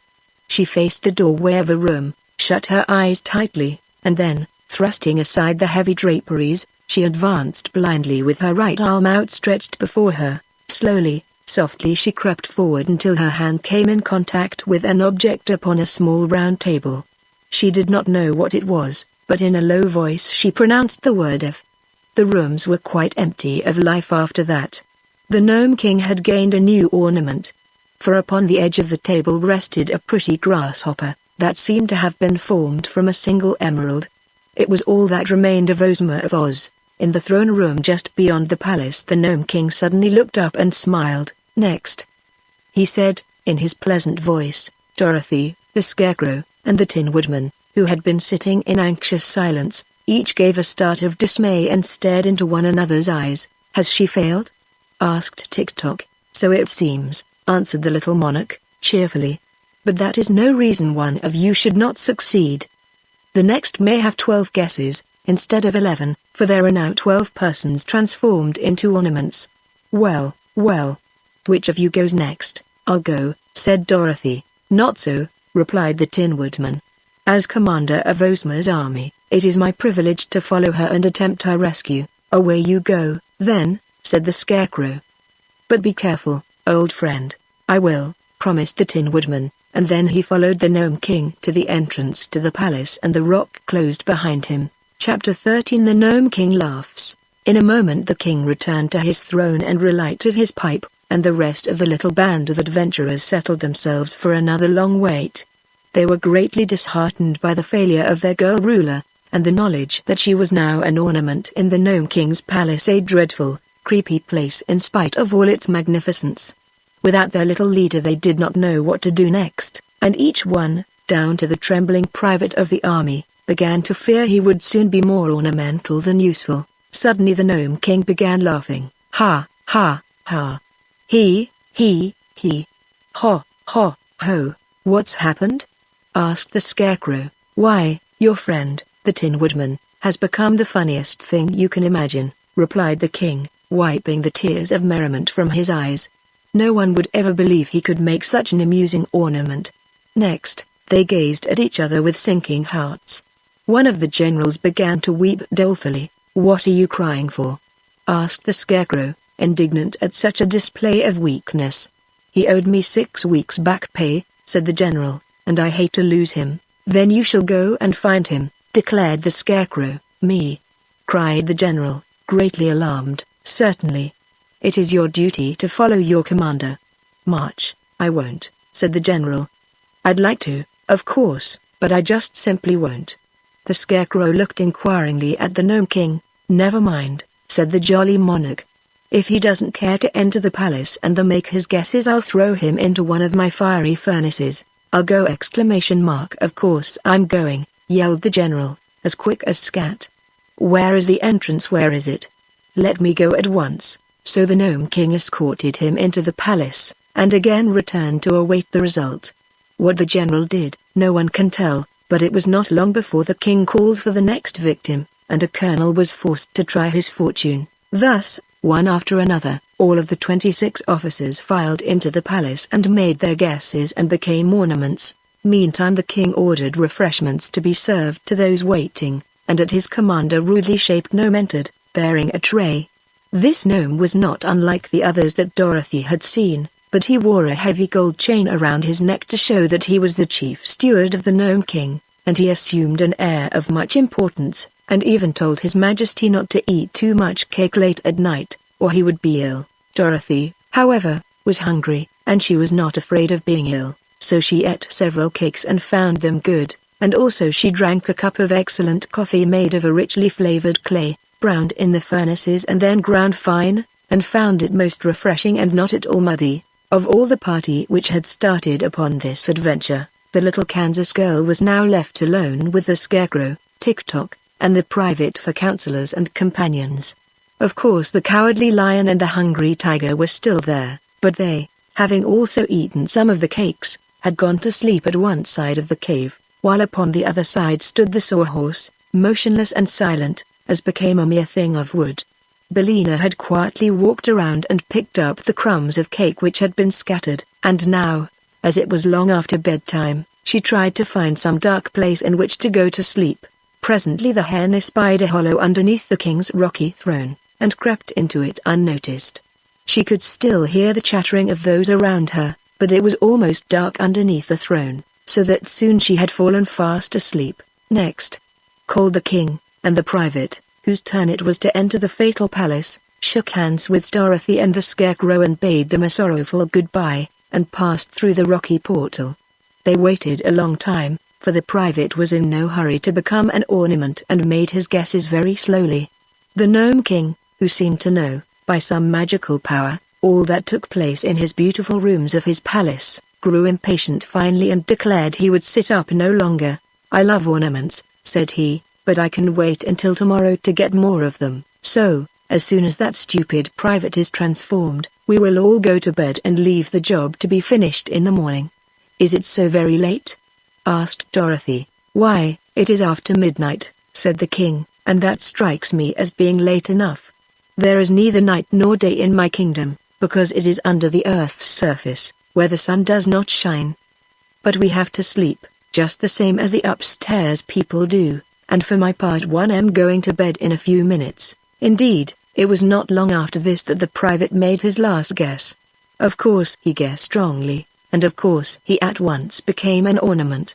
So the king was greatly pleased, and clapped his hands to summon his chief steward. "Show these guests to some of the sleeping apartments," he commanded, "and be quick about it, too, for I'm dreadfully sleepy myself." "You've no business to sit up so late," replied the steward, gruffly. "You'll be as cross as a griffin tomorrow morning." His Majesty made no answer to this remark, and the chief steward led Dorothy through another doorway into a long hall, from which several plain but comfortable sleeping rooms opened. The little girl was given the first room, and the Scarecrow and Tick-Tock the next, although they never slept, and the Lion and the Tiger the third. The Sawhorse hobbled after the steward into a fourth room, to stand stiffly in the center of it until morning. Each night was rather a bore to the Scarecrow, Tick-Tock and the Sawhorse, but they had learned from experience to pass the time patiently and quietly, since all their friends who were made of flesh had to sleep and did not like to be disturbed.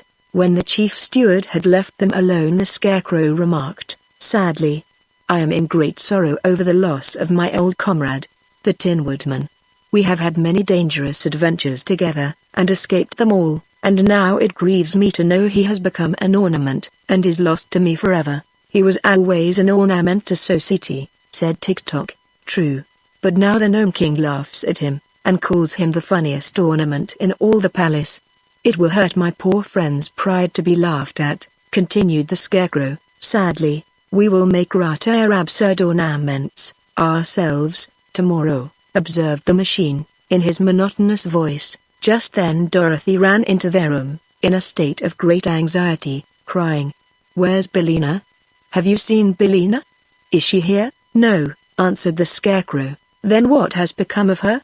asked the girl. "Why, I thought she was with you," said the Scarecrow.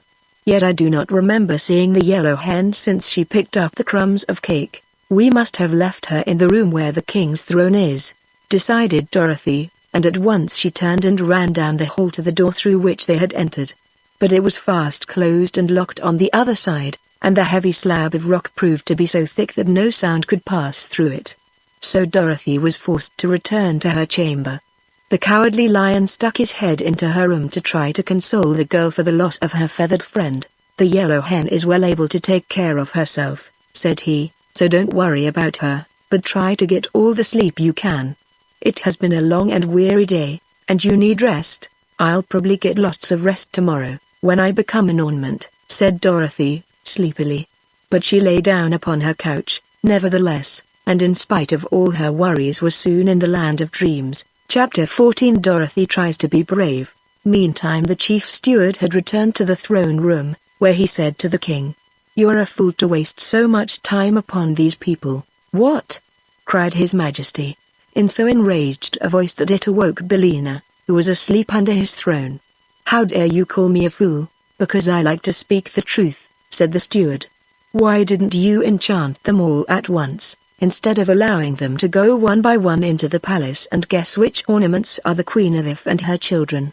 "Why, you stupid rascal, it is more fun this way," returned the king, "and it serves to keep me amused for a long time."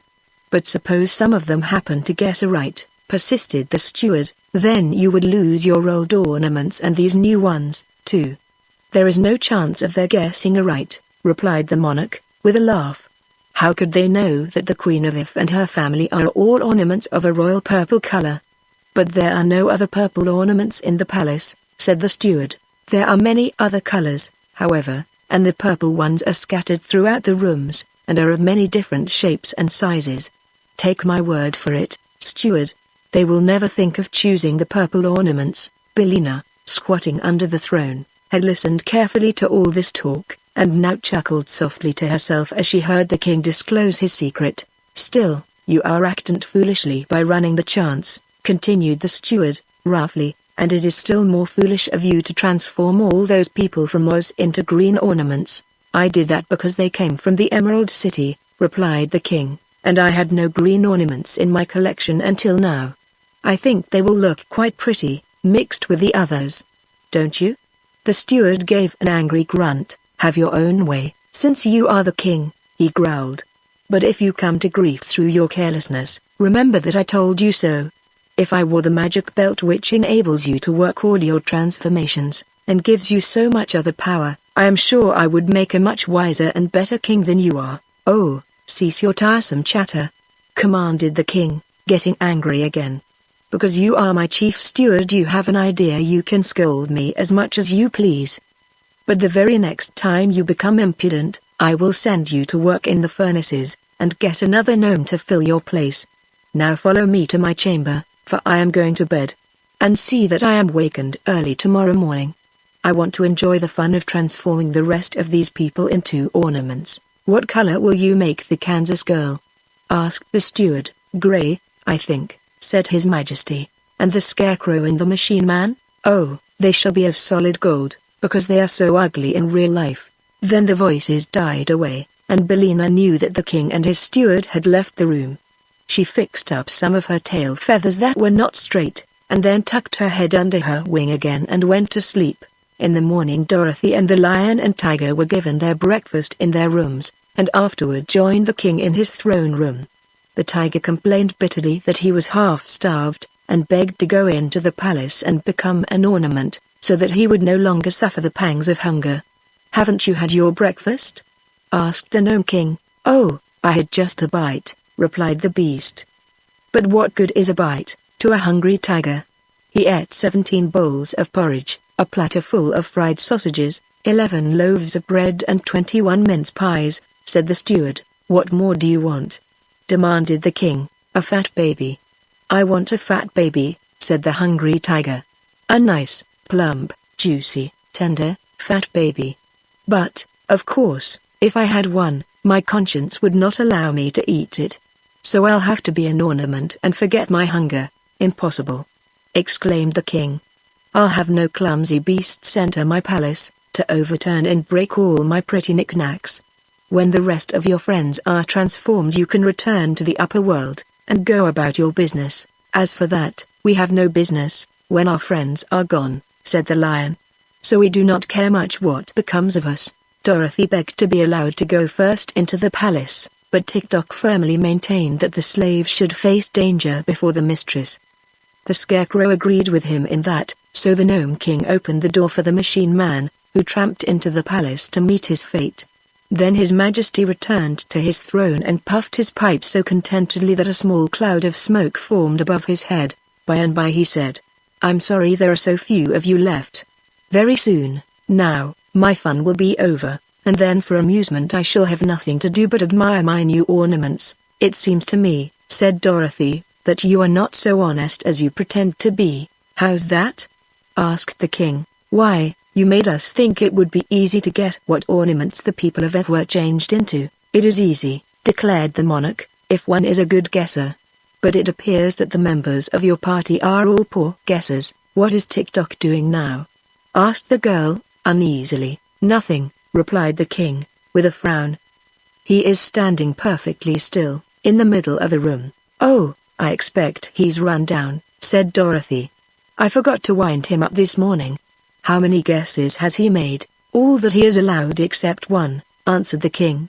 "Suppose you go in and wind him up, and then you can stay there and make your own guesses." "All right," said Dorothy. "It is my turn next," declared the Scarecrow. "Why, you don't want to go away and leave me all alone, do you?" asked the girl. "Besides, if I go now I can wind up Tick-Tock, so that he can make his last guess." "Very well, then," said the Scarecrow, with a sigh. "Run along, little Dorothy, and may good luck go with you." So Dorothy, trying to be brave in spite of her fears, passed through the doorway into the gorgeous rooms of the palace. The stillness of the place awed her, at first, and the child drew short breaths, and pressed her hand to her heart, and looked all around with wondering eyes. Yes, it was a beautiful place, but enchantments lurked in every nook and corner, and she had not yet grown accustomed to the wizardries of these fairy countries, so different from the quiet and sensible commonplaces of her own native land. Slowly she passed through several rooms until she came upon Tick-Tock, standing motionless.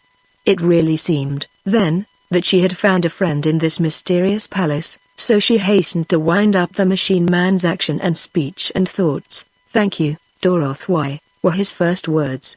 "I have now one more guess to make." "Oh, be very careful, Tick-Tock, won't you?" cried the girl. "Yes.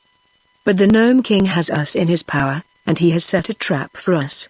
I fear we are all lost," he answered. "I fear so, too," said Dorothy, sadly. "If Smith and Tinker had given me a guessing clockwork attackment," continued Tick-Tock, "I might have defeated the Gnome King. But my thoughts are plain and simple, and are not of much use in this case." "Do the best you can," said Dorothy, encouragingly, "and if you fail I will watch and see what shape you are changed into." So Tick-Tock touched a yellow glass vase that had daisies painted on one side, and he spoke at the same time the word F. In a flash the machine man had disappeared, and although the girl looked quickly in every direction, she could not tell which of the many ornaments the room contained had a moment before been her faithful friend and servant.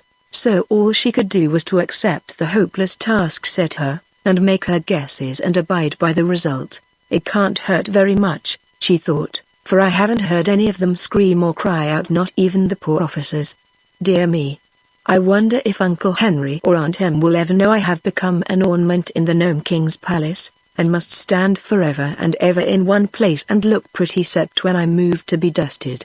It isn't the way I thought I'd turn out, at all, but I suppose it can't be helped." She walked through all the rooms once more, and examined with care all the objects they contained, but there were so many, they bewildered her, and she decided, after all, as Ozma had done, that it could be only guesswork at the best, and that the chances were much against her guessing aright. Timidly she touched an alabaster bowl and said, "That's one failure, anyhow," she thought. "But how am I to know which thing is enchanted, and which is not?" Next she touched the image of a purple kitten that stood on the corner of a mantel, and as she pronounced the word F, the kitten disappeared, and a pretty, fair-haired boy stood beside her. At the same time a bell rang somewhere in the distance, and as Dorothy started back, partly in surprise and partly in joy, the little one exclaimed, "Where am I? And who are you? And what has happened to me?" "Well, I declare," said Dorothy. "I've really done it." "Done what?" asked the boy. "Saved myself from being an ornament," replied the girl, with a laugh, "and saved you from being forever a purple kitten." "A purple kitten?" he repeated. "There is no such thing." "I know," she answered. "But there was, a minute ago.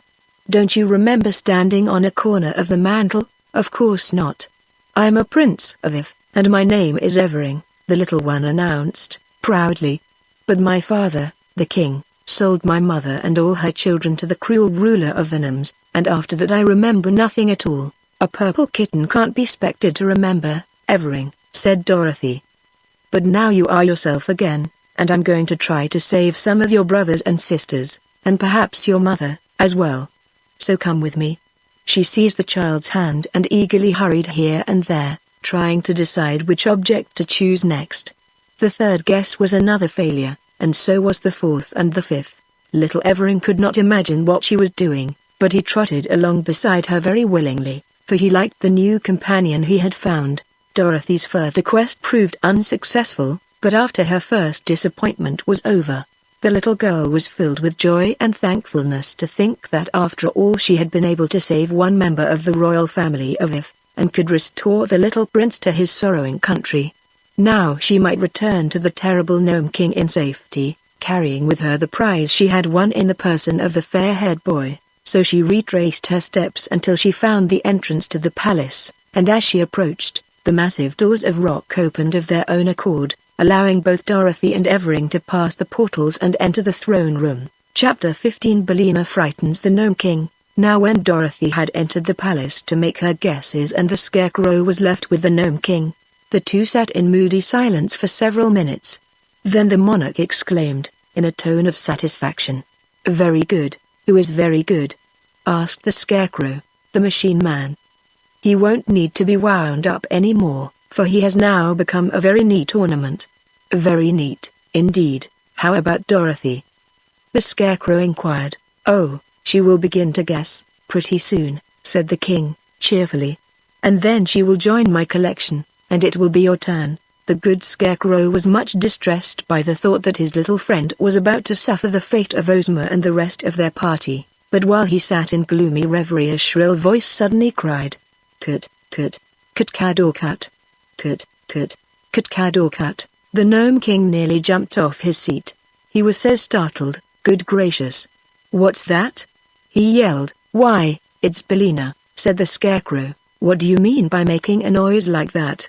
shouted the king, angrily, as the yellow hen came from under the throne and strutted proudly about the room. "I've got a right to cackle, I guess," replied Billina. "I've just laid my egg." "What? Laid an egg? In my throne room?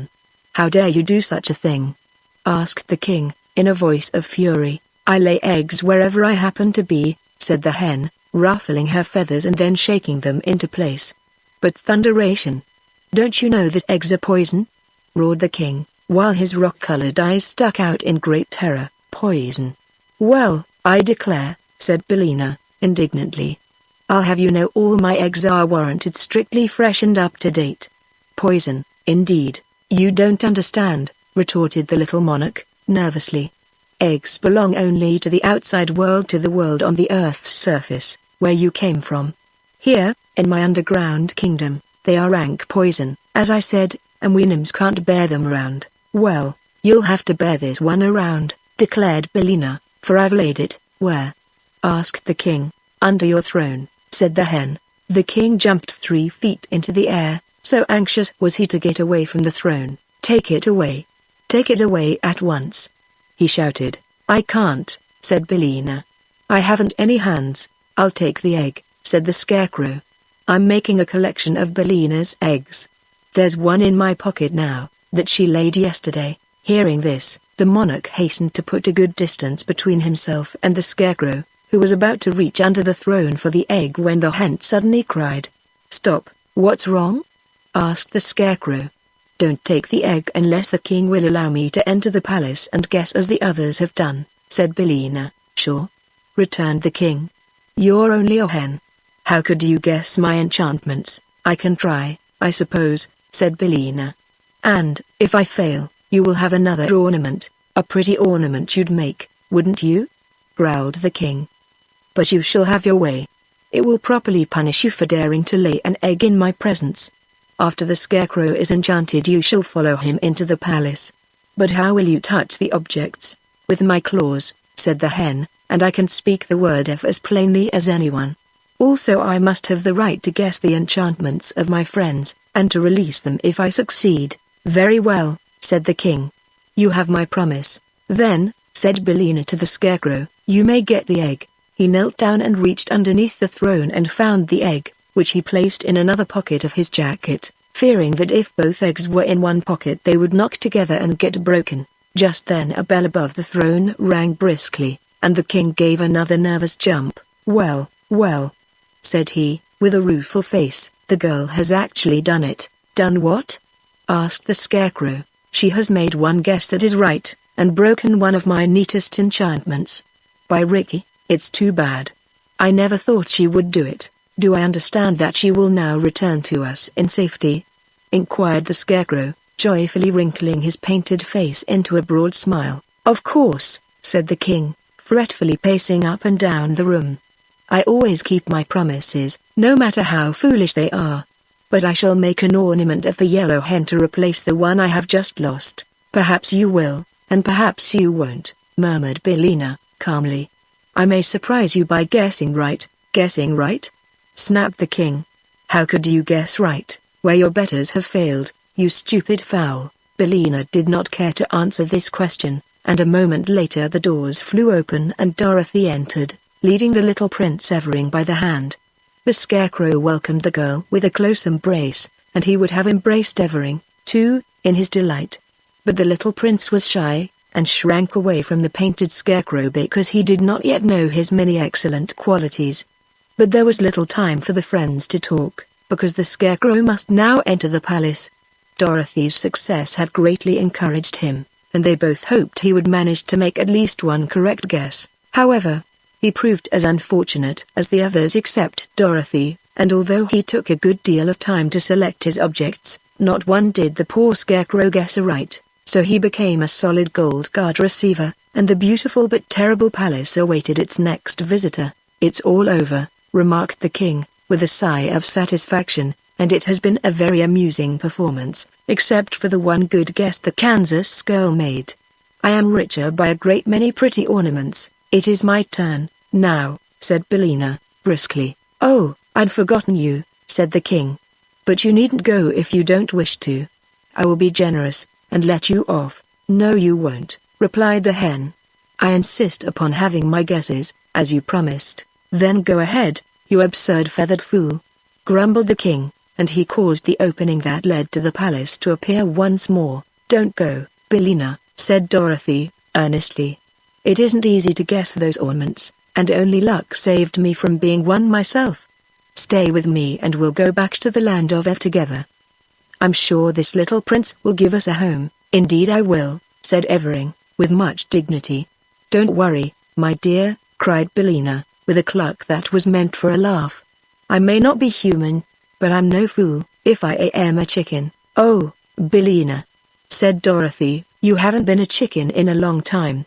"Not since you've been grown up." "Perhaps that's true," answered Billina, thoughtfully. "But if a Kansas farmer sold me to someone, what would he call me? A hen or a chicken?" "You are not a Kansas farmer, Billina," replied the girl. "And you said—" "Never mind that, Dorothy. I'm going. I won't say goodbye, because I'm coming back. Keep up your courage, for I'll see you a little later." Then Billina gave several loud cluck-clucks that seemed to make the fat little king more nervous than ever, and marched through the entrance into the enchanted palace. "I hope I've seen the last of that bird," declared the monarch, seating himself again in his throne and mopping the perspiration from his forehead with his rock-colored handkerchief. "Hens are bothersome enough at their best, but when they can talk they're simply dreadful." "Billina's my friend," said Dorothy quietly. "She may not always be exactly polite, but she means well, I'm sure." Chapter 16 Purple, Green and Gold. The yellow hen, stepping high and with an air of vast importance, walked slowly over the rich velvet carpets of the splendid palace, examining everything she met with her sharp little eyes. Billina had a right to feel important, for she alone shared the Gnome King's secret and knew how to tell the objects that were transformations from those that had never been alive. She was very sure that her guesses would be correct, but before she began to make them she was curious to behold all the magnificence of this underground palace, which was perhaps one of the most splendid and beautiful places in any fairyland. As she went through the rooms she counted the purple ornaments, and although some were small and hidden in queer places, Billina spied them all, and found the entire 10 scattered about the various rooms. The green ornaments she did not bother to count, for she thought she could find them all when the time came. Finally, having made a survey of the entire palace and enjoyed its splendor, the yellow hen returned to one of the rooms where she had noticed a large purple footstool. She placed a claw upon this and said "F," and at once the footstool vanished and a lovely lady, tall and slender and most beautifully robed, stood before her. The lady's eyes were round with astonishment for a moment, for she could not remember her transformation, nor imagine what had restored her to life. "Good morning, ma'am," said Billina, in her sharp voice. "You're looking quite well, considering your age." "Who speaks?" demanded the Queen of If, drawing herself up proudly. "Why, my name's Bill, Byrights," answered the hen, who was now perched upon the back of a chair, although Dorothy has put scallops on it and made it Billina. "But the name doesn't matter. I've saved you from the Gnome King, and you are a slave no longer." "Then I thank you for the gracious favor," said the Queen, with a graceful courtesy. "But, my children, tell me, I beg of you, where are my children?" And she clasped her hands in anxious entreaty. "Don't worry," advised Billina, pecking at a tiny bug that was crawling over the chair back. "Just at present they are out of mischief and perfectly safe, for they can't even wiggle." "What mean you, oh kindly stranger?" asked the Queen, striving to repress her anxiety. "They're enchanted," said Billina, "just as you have been all, that is, except the little fellow Dorothy picked out. And the chances are that they have been good boys and girls for some time, because they couldn't help it." "Oh, my poor darlings!" cried the Queen, with a sob of anguish. "Not at all," returned the hen. "Don't let their condition make you unhappy, Mom, because I'll soon have them crowding round to bother and worry you as naturally as ever. Come with me, if you please, and I'll show you how pretty they look." She flew down from her perch and walked into the next room, the queen following. As she passed a low table, a small green grasshopper caught her eye, and instantly Bellina pounced upon it and snapped it up in her sharp bill. For grasshoppers are a favorite food with hens, and they usually must be caught quickly, before they can hop away. It might easily have been the end of Ozma of Oz, had she been a real grasshopper instead of an emerald one. But Bellina found the grasshopper hard and lifeless, and suspecting it was not good to eat, that she quickly dropped it instead of letting it slide down her throat. "I might have known better," she muttered to herself, "for where there is no grass there can be no live grasshoppers. This is probably one of the king's transformations." A moment later she approached one of the purple ornaments, and while the queen watched her curiously, the hen broke the gnome king's enchantment, and a sweet-faced girl, whose golden hair fell in a cloud over her shoulders, stood beside them. "Ivna!" cried the queen, "my own Ivna!" And she clasped the girl to her bosom and covered her face with kisses. "That's all right," said Bellina, contentedly. "Am I a good guesser, Mr. Gnome King?" "Well, I guess." Then she disenchanted another girl, whom the queen addressed as Evrose, and afterwards a boy named Evado, who was older than his brother Evering. Indeed, the yellow hen kept the good queen exclaiming and embracing for some time, until 5 princesses and 4 princes, all looking very much alike except for the difference in size, stood in a row beside their happy mother. The princesses were named Ivna, Evrose, Evla, Evin and Evdna, while the princes were Evrob, Ivington, Ivado and Everland. Of these Ivado was the eldest and would inherit his father's throne and be crowned king of F when he returned to his own country. He was a grave and quiet youth, and would doubtless rule his people wisely and with justice. Bellina, having restored all of the royal family of F to their proper forms, now began to select the green ornaments which were the transformations of the people of Oz. She had little trouble in finding these, and before long all the 26 officers, as well as the private, were gathered around the yellow hen, joyfully congratulating her upon their release. The 37 people who were now alive in the rooms of the palace knew very well that they owed their freedom to the cleverness of the yellow hen, and they were earnest in thanking her for saving them from the magic of the Gnome King. "Now," said Bellina, "I must find Ozma.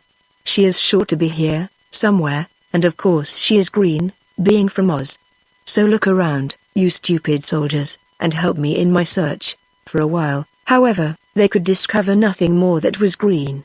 But the queen, who had kissed all her 9 children once more and could now find time to take an interest in what was going on, said to the hen, "Mayhap, my gentle friend, it is the grasshopper whom you seek." "Of course it's the grasshopper," exclaimed Bellina. "I declare, I'm nearly as stupid as these brave soldiers. Wait here for me, and I'll go back and get it."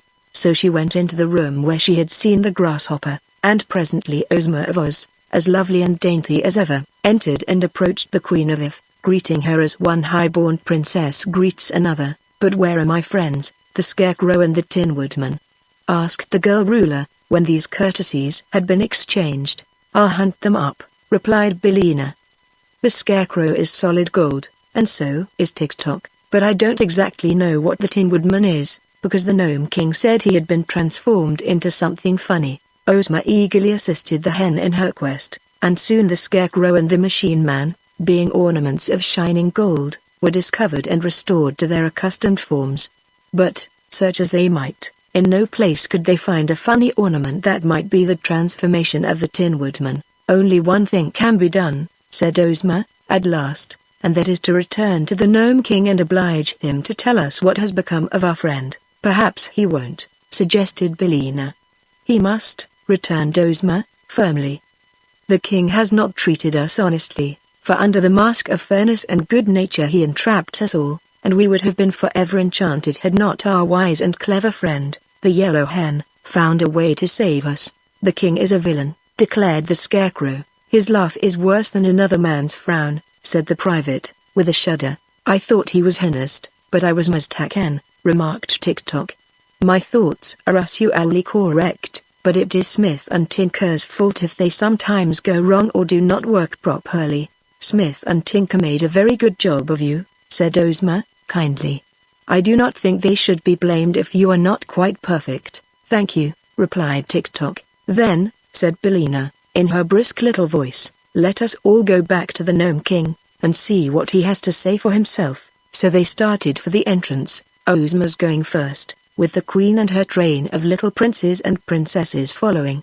Then came Tick-Tock, and the Scarecrow with Billina perched upon his straw-stuffed shoulder.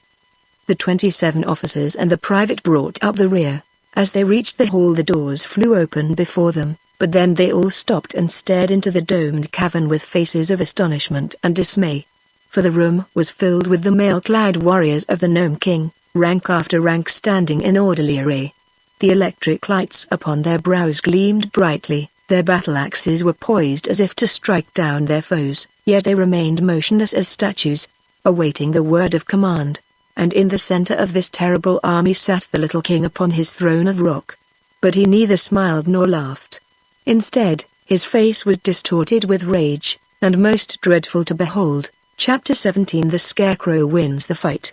After Billina had entered the palace, Dorothy and Evering sat down to await the success or failure of her mission, and the Gnome King occupied his throne and smoked his long pipe for a while in a cheerful and contented mood. Then the bell above the throne, which sounded whenever an enchantment was broken, began to ring, and the king gave a start of annoyance and exclaimed, "Rocky Rickets!" When the bell rang a second time, the king shouted angrily, "Smudge and blazes!"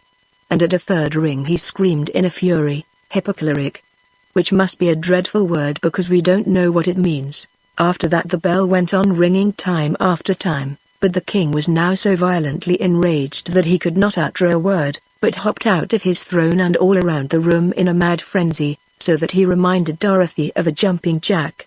The girl was, for her part, filled with joy at every peal of the bell, for it announced the fact that Billina had transformed one more ornament into a living person. Dorothy was also amazed at Billina's success, for she could not imagine how the yellow hen was able to guess correctly from all the bewildering number of articles clustered in the rooms of the palace. But after she had counted 10, and the bell continued to ring, she knew that not only the royal family of If, but Ozma, and her followers also, were being restored to their natural forms, and she was so delighted that the antics of the angry king only made her laugh merrily. Perhaps the little monarch could not be more furious than he was before, but the girl's laughter nearly drove him frantic, and he roared at her like a savage beast. Then, as he found that all his enchantments were likely to be dispelled and his victims everyone set free, he suddenly ran to the little door that opened upon the balcony and gave the shrill whistle that summoned his warriors. At once the army filed out of the gold and silver doors in great numbers, and marched up a winding stairs and into the throne room, led by a stern-featured gnome who was their captain. When they had nearly filled the throne room, they formed ranks in the big underground cavern below, and then stood still until they were told what to do next. Dorothy had pressed back to one side of the cavern when the warriors entered, and now she stood holding little Prince Evering's hand while the great lion crouched upon one side and the enormous tiger crouched on the other side. "Seize that girl!" shouted the king to his captain, and a group of warriors sprang forward to obey. But both the lion and tiger snarled so fiercely and bared their strong, sharp teeth so threateningly, that the men drew back in alarm. "Don't mind them," cried the Gnome King, "they cannot leap beyond the places where they now stand, but they can bite those who attempt to touch the girl," said the captain. "I'll fix that," answered the king. "I'll enchant them again, so that they can't open their jaws." He stepped out of the throne to do this, but just then the sawhorse ran up behind him and gave the fat monarch a powerful kick with both his wooden hind legs. "Ow! Murder! Treason!" yelled the king, who had been hurled against several of his warriors and was considerably bruised. "Who did that?" "I did," growled the sawhorse, viciously. "You let Dorothy alone, or I'll kick you again." "We'll see about that," replied the king, and at once he waved his hand toward the sawhorse and muttered a magical word. "Aha!" he continued, "now let us see you move, you wooden mule." But in spite of the magic the sawhorse moved, and he moved so quickly toward the king, that the fat little man could not get out of his way. Thump bang! came the wooden heels, right against his round body, and the king flew into the air and fell upon the head of his captain, who let him drop flat upon the ground. "Well, well," said the king, sitting up and looking surprised. "Why didn't my magic belt work, I wonder?" "The creature is made of wood," replied the captain. "Your magic will not work on wood, you know." "Ah, I'd forgotten that," said the king, getting up and limping to his throne. "Very well, let the girl alone. She can't escape us, anyway." Their warriors, who had been rather confused by these incidents, now formed their ranks again, and the sawhorse pranced across the room to Dorothy and took a position beside the hungry tiger. At that moment the doors that led to the palace flew open and the people of F and the people of Oz were disclosed to view. They paused, astonished, at sight of the warriors and the angry Gnome King, seated in their midst. "Surrender!" cried the king, in a loud voice. "You are my prisoners, go long," answered Billina, from the Scarecrow's shoulder. "You promised me that if I guessed correctly my friends and I might depart in safety. And you always keep your promises." "I said you might leave the palace in safety," retorted the king, "and so you may. But you cannot leave my dominions. You are my prisoners, and I will hurl you all into my underground dungeons, where the volcanic fires glow and the molten lava flows in every direction, and the air is hotter than blue blazes. That will be the end of me." "All right," said the Scarecrow, sorrowfully. "One small blaze, blue or green, is enough to reduce me to an ash heap. Do you surrender?" demanded the king. Billina whispered something in the Scarecrow's ear that made him smile and put his hands in his jacket pockets. "No," returned Ozma, boldly answering the king. Then she said to her army, "Forward, my brave soldiers, and fight for your ruler and yourselves, unto death." "Pardon me, most royal Ozma," replied one of her generals, "but I find that I and my brother officers all suffer from heart disease, and the slightest excitement might kill us. If we fight we may get excited. Would it not be well for us to avoid this great danger?" "Soldiers should not have heart disease," said Ozma. "Private soldiers are not, I believe, afflicted that way," declared another general, twirling his mustache thoughtfully. "If your Royal Highness desires, we will order our private to attack yonder warriors." "Do so," replied Ozma. "Forward march!" cried all the generals, with one voice. "Forward march!" yelled the colonels. "Forward march!" shouted the majors. "Forward march!" commanded the captains, and at that the private leveled his spear and dashed furiously upon the foe. The captain of the Nims was so surprised by this sudden onslaught that he forgot to command his warriors to fight, so that the 10 men in the first row, who stood in front of the private's spear, fell over like so many toy soldiers. The spear could not go through their steel armor, however, so the warriors scrambled to their feet again, and by that time the private had knocked over another row of them. Then the captain brought down his battle axe with such a strong blow that the private's spear was shattered and knocked from his grasp, and he was helpless to fight any longer. The Gnome King had left his throne and pressed through his warriors to the front ranks, so he could see what was going on, but as he faced Ozma and her friends the Scarecrow, as if aroused to action by the valor of the private, drew one of Billina's eggs from his right jacket pocket and hurled it straight at the little monarch's head. It struck him squarely in his left eye, where the egg smashed and scattered, as eggs will, and covered his face and hair and beard with its sticky contents. "Help, help!" screamed the king, clawing with his fingers at the egg, in a struggle to remove it. "An egg! An egg! Run for your lives!" shouted the captain of the Gnomes, in a voice of horror. And how they did run! Their warriors fairly tumbled over one another in their efforts to escape the fatal poison of that awful egg, and those who could not rushed down the winding stair fell off the balcony into the great cavern beneath, knocking over those who stood below them. Even while the king was still yelling for help, his throne room became emptied of every one of his warriors, and before the monarch had managed to clear the egg away from his left eye, the Scarecrow threw the second egg against his right eye, where it smashed and blinded him entirely. The king was unable to flee because he could not see which way to run, so he stood still and howled and shouted and screamed in abject fear. While this was going on, Billina flew over to Dorothy, and perching herself upon the lion's back, the hen whispered eagerly to the girl, "Get his belt. Get the Gnome King's jeweled belt. It unbuckles in the back. Quick, Dorothy, quick." Chapter 18 The Fate of the Tin Woodman. Dorothy obeyed. She ran at once behind the Gnome King, who was still trying to free his eyes from the egg, and in a twinkling she had unbuckled his splendid jeweled belt and carried it away with her to her place beside the tiger and lion, where, because she did not know what else to do with it, she fastened it around her own slim waist. Just then the chief steward rushed in with a sponge and a bowl of water, and began mopping away the broken eggs from his master's face. In a few minutes, and while all the party stood looking on, the king regained the use of his eyes, and the first thing he did was to glare wickedly upon the scarecrow and exclaim, "I'll make you suffer for this, you hay-stuffed dummy. Don't you know eggs are poisonous?" "Really," said the scarecrow, "they don't seem to agree with you, although I wonder why." "They were strictly fresh and above suspicion," said Billina.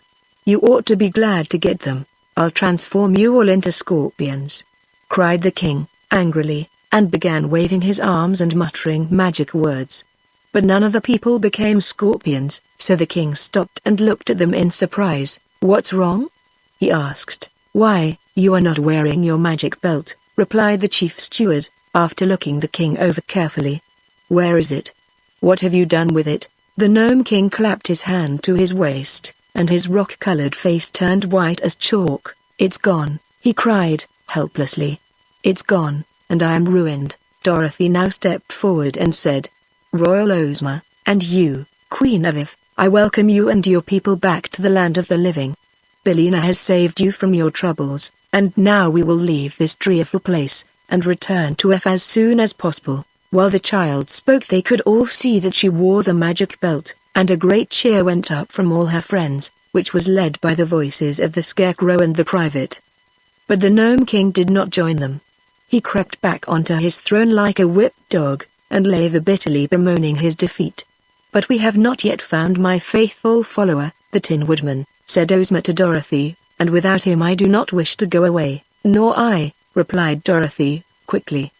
"Wasn't he in the palace?" "He must be there," said Billina, "but I had no clue to guide me in guessing the Tin Woodman, so I must have missed him." "We will go back into the rooms," said Dorothy. "This magic belt, I am sure, will help us to find our dear old friend." So she re-entered the palace, the doors of which still stood open, and everyone followed her except the Gnome King, the Queen of If and Prince Evering.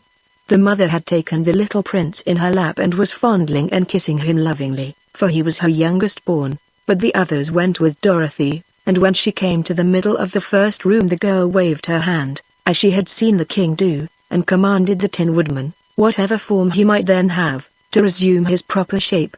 No result followed this attempt, so Dorothy went into another room and repeated it, and so through all the rooms of the palace. Yet the Tin Woodman did not appear to them, nor could they imagine which among the thousands of ornaments was their transformed friend. Sadly they returned to the throne room, where the king, seeing that they had met with failure, jeered at Dorothy, saying, "You do not know how to use my belt, so it is of no use to you. Give it back to me and I will let you go free, you and all the people who came with you. As for the royal family of If, they are my slaves, and shall remain here. I shall keep the belt," said Dorothy.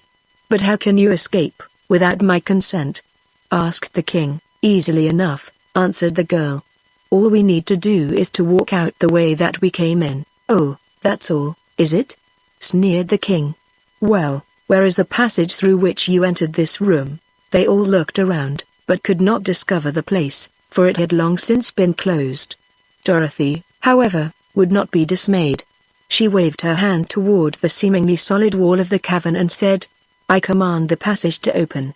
Instantly the order was obeyed. The opening appeared and the passage lay plainly before them. The king was amazed, and all the others overjoyed. "Why, then, if the belt obeys you, were we unable to discover the Tin Woodman?" asked Ozma. "I can't imagine," said Dorothy. "See here, girl," proposed the king, eagerly, "give me the belt, and I will tell you what shape the Tin Woodman was changed into, and then you can easily find him." Dorothy hesitated, but Billina cried out, "Don't you do it. If the Gnome King gets the belt again he will make every one of us prisoners, for we will be in his power. Only by keeping the belt, Dorothy, will you ever be able to leave this place in safety." "I think that is true," said the Scarecrow. "But I have another idea, due to my excellent brains. Let Dorothy transform the king into a goose egg unless he agrees to go into the palace and bring out to us the ornament which is our friend Nick Chopper, the Tin Woodman. A goose egg," echoed the horrified king. "How dreadful. Well, a goose egg you will be unless you go and fetch us the ornament we want," declared Billina, with a joyful chuckle. "You can see for yourself that Dorothy is able to use the magic belt all right," added the Scarecrow. The Gnome King thought it over and finally consented, for he did not want to be a goose egg. So he went into the palace to get the ornament which was the transformation of the Tin Woodman, and they all awaited his return with considerable impatience, for they were anxious to leave this underground cavern and see the sunshine once more. But when the Gnome King came back he brought nothing with him except a puzzled and anxious expression upon his face. "He's gone," he said. "The Tin Woodman is nowhere in the palace, are you sure?" asked Ozma, sternly. "I'm very sure," answered the king, trembling, "for I know just what I transformed him into, and exactly where he stood.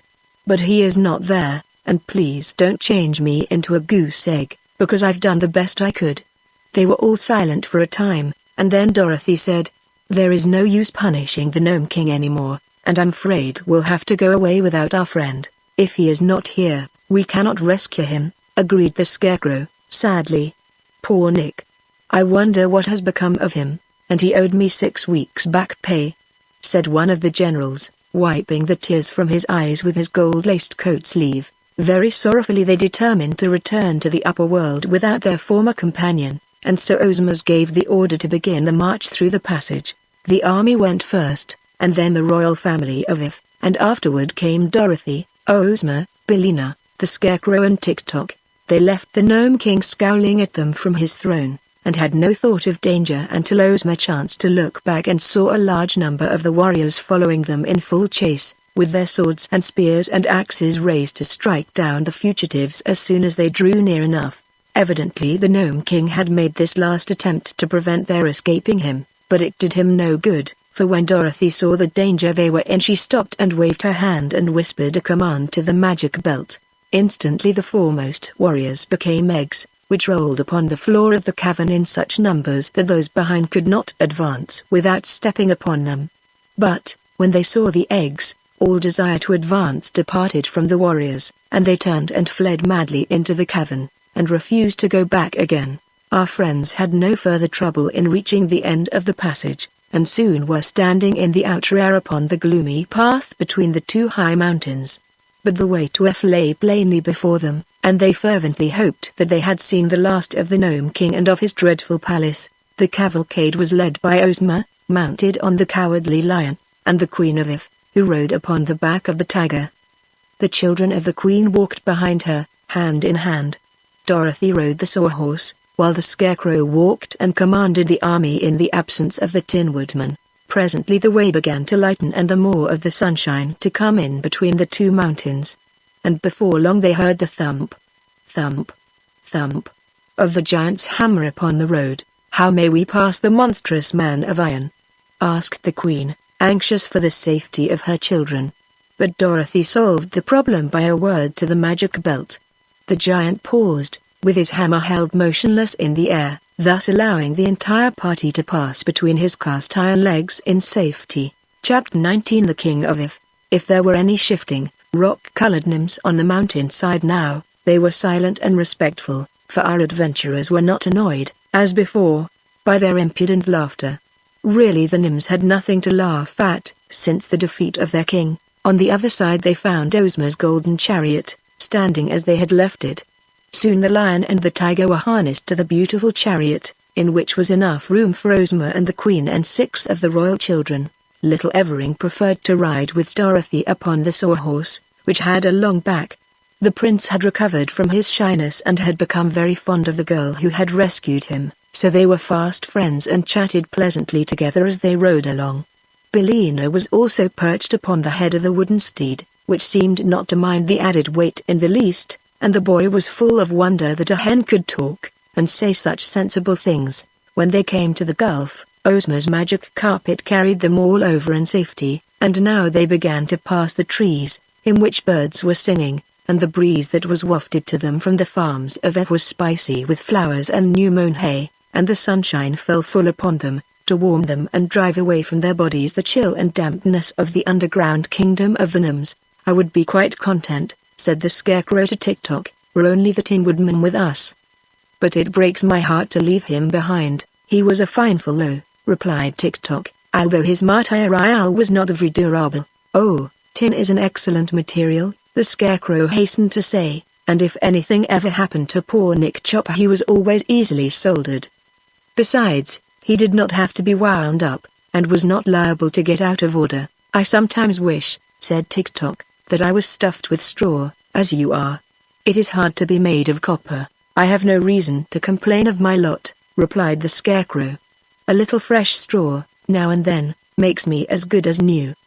But I can never be the polished gentleman that my poor departed friend, the Tin Woodman, was. You may be sure the royal children of Ev and their Queen Mother were delighted at seeing again their beloved country, and when the towers of the palace of Ev came into view they could not forbear cheering at the sight. Little Evering, riding in front of Dorothy, was so overjoyed that he took a curious tin whistle from his pocket and blew a shrill blast that made the Sawhorse leap and prance in sudden alarm. What is that? Asked Billina, who had been obliged to flutter her wings in order to keep her seat upon the head of the frightened Sawhorse. That's my whistle, said Prince Evering, holding it out upon his hand. It was in the shape of a little fat pig, made of tin and painted green. The whistle was in the tail of the pig. Where did you get it? Asked the yellow hen, closely examining the toy with her bright eyes. Why, I picked it up in the Gnome King's palace, while Dorothy was making her guesses, and I put it in my pocket, answered the little prince. Billina laughed, or at least she made the peculiar cackle that served her for a laugh. No wonder I couldn't find the Tin Woodman, she said, and no wonder the magic belt didn't make him appear, or the king couldn't find him, either. What do you mean? Questioned Dorothy. Why, the prince had him in his pocket, cried Billina, cackling again. I did not, protested little Evering. I only took the whistle. Well, then, watch me, returned the hen, and reaching out a claw she touched the whistle and said if, swish. Good afternoon, said the Tin Woodman, taking off his funnel cap and bowing to Dorothy and the prince. I think I must have been asleep for the first time since I was made of tin, for I do not remember our leaving the Gnome King. You have been enchanted, answered the girl, throwing an arm around her old friend and hugging him tight in her joy. But it's all right, now, I want my whistle, said the little prince, beginning to cry. Hush, cautioned Billina. The whistle is lost, but you may have another when you get home. The Scarecrow had fairly thrown himself upon the bosom of his old comrade, so surprised and delighted was he to see him again, and Tick-Tock squeezed the Tin Woodman's hand so earnestly that he dented some of his fingers.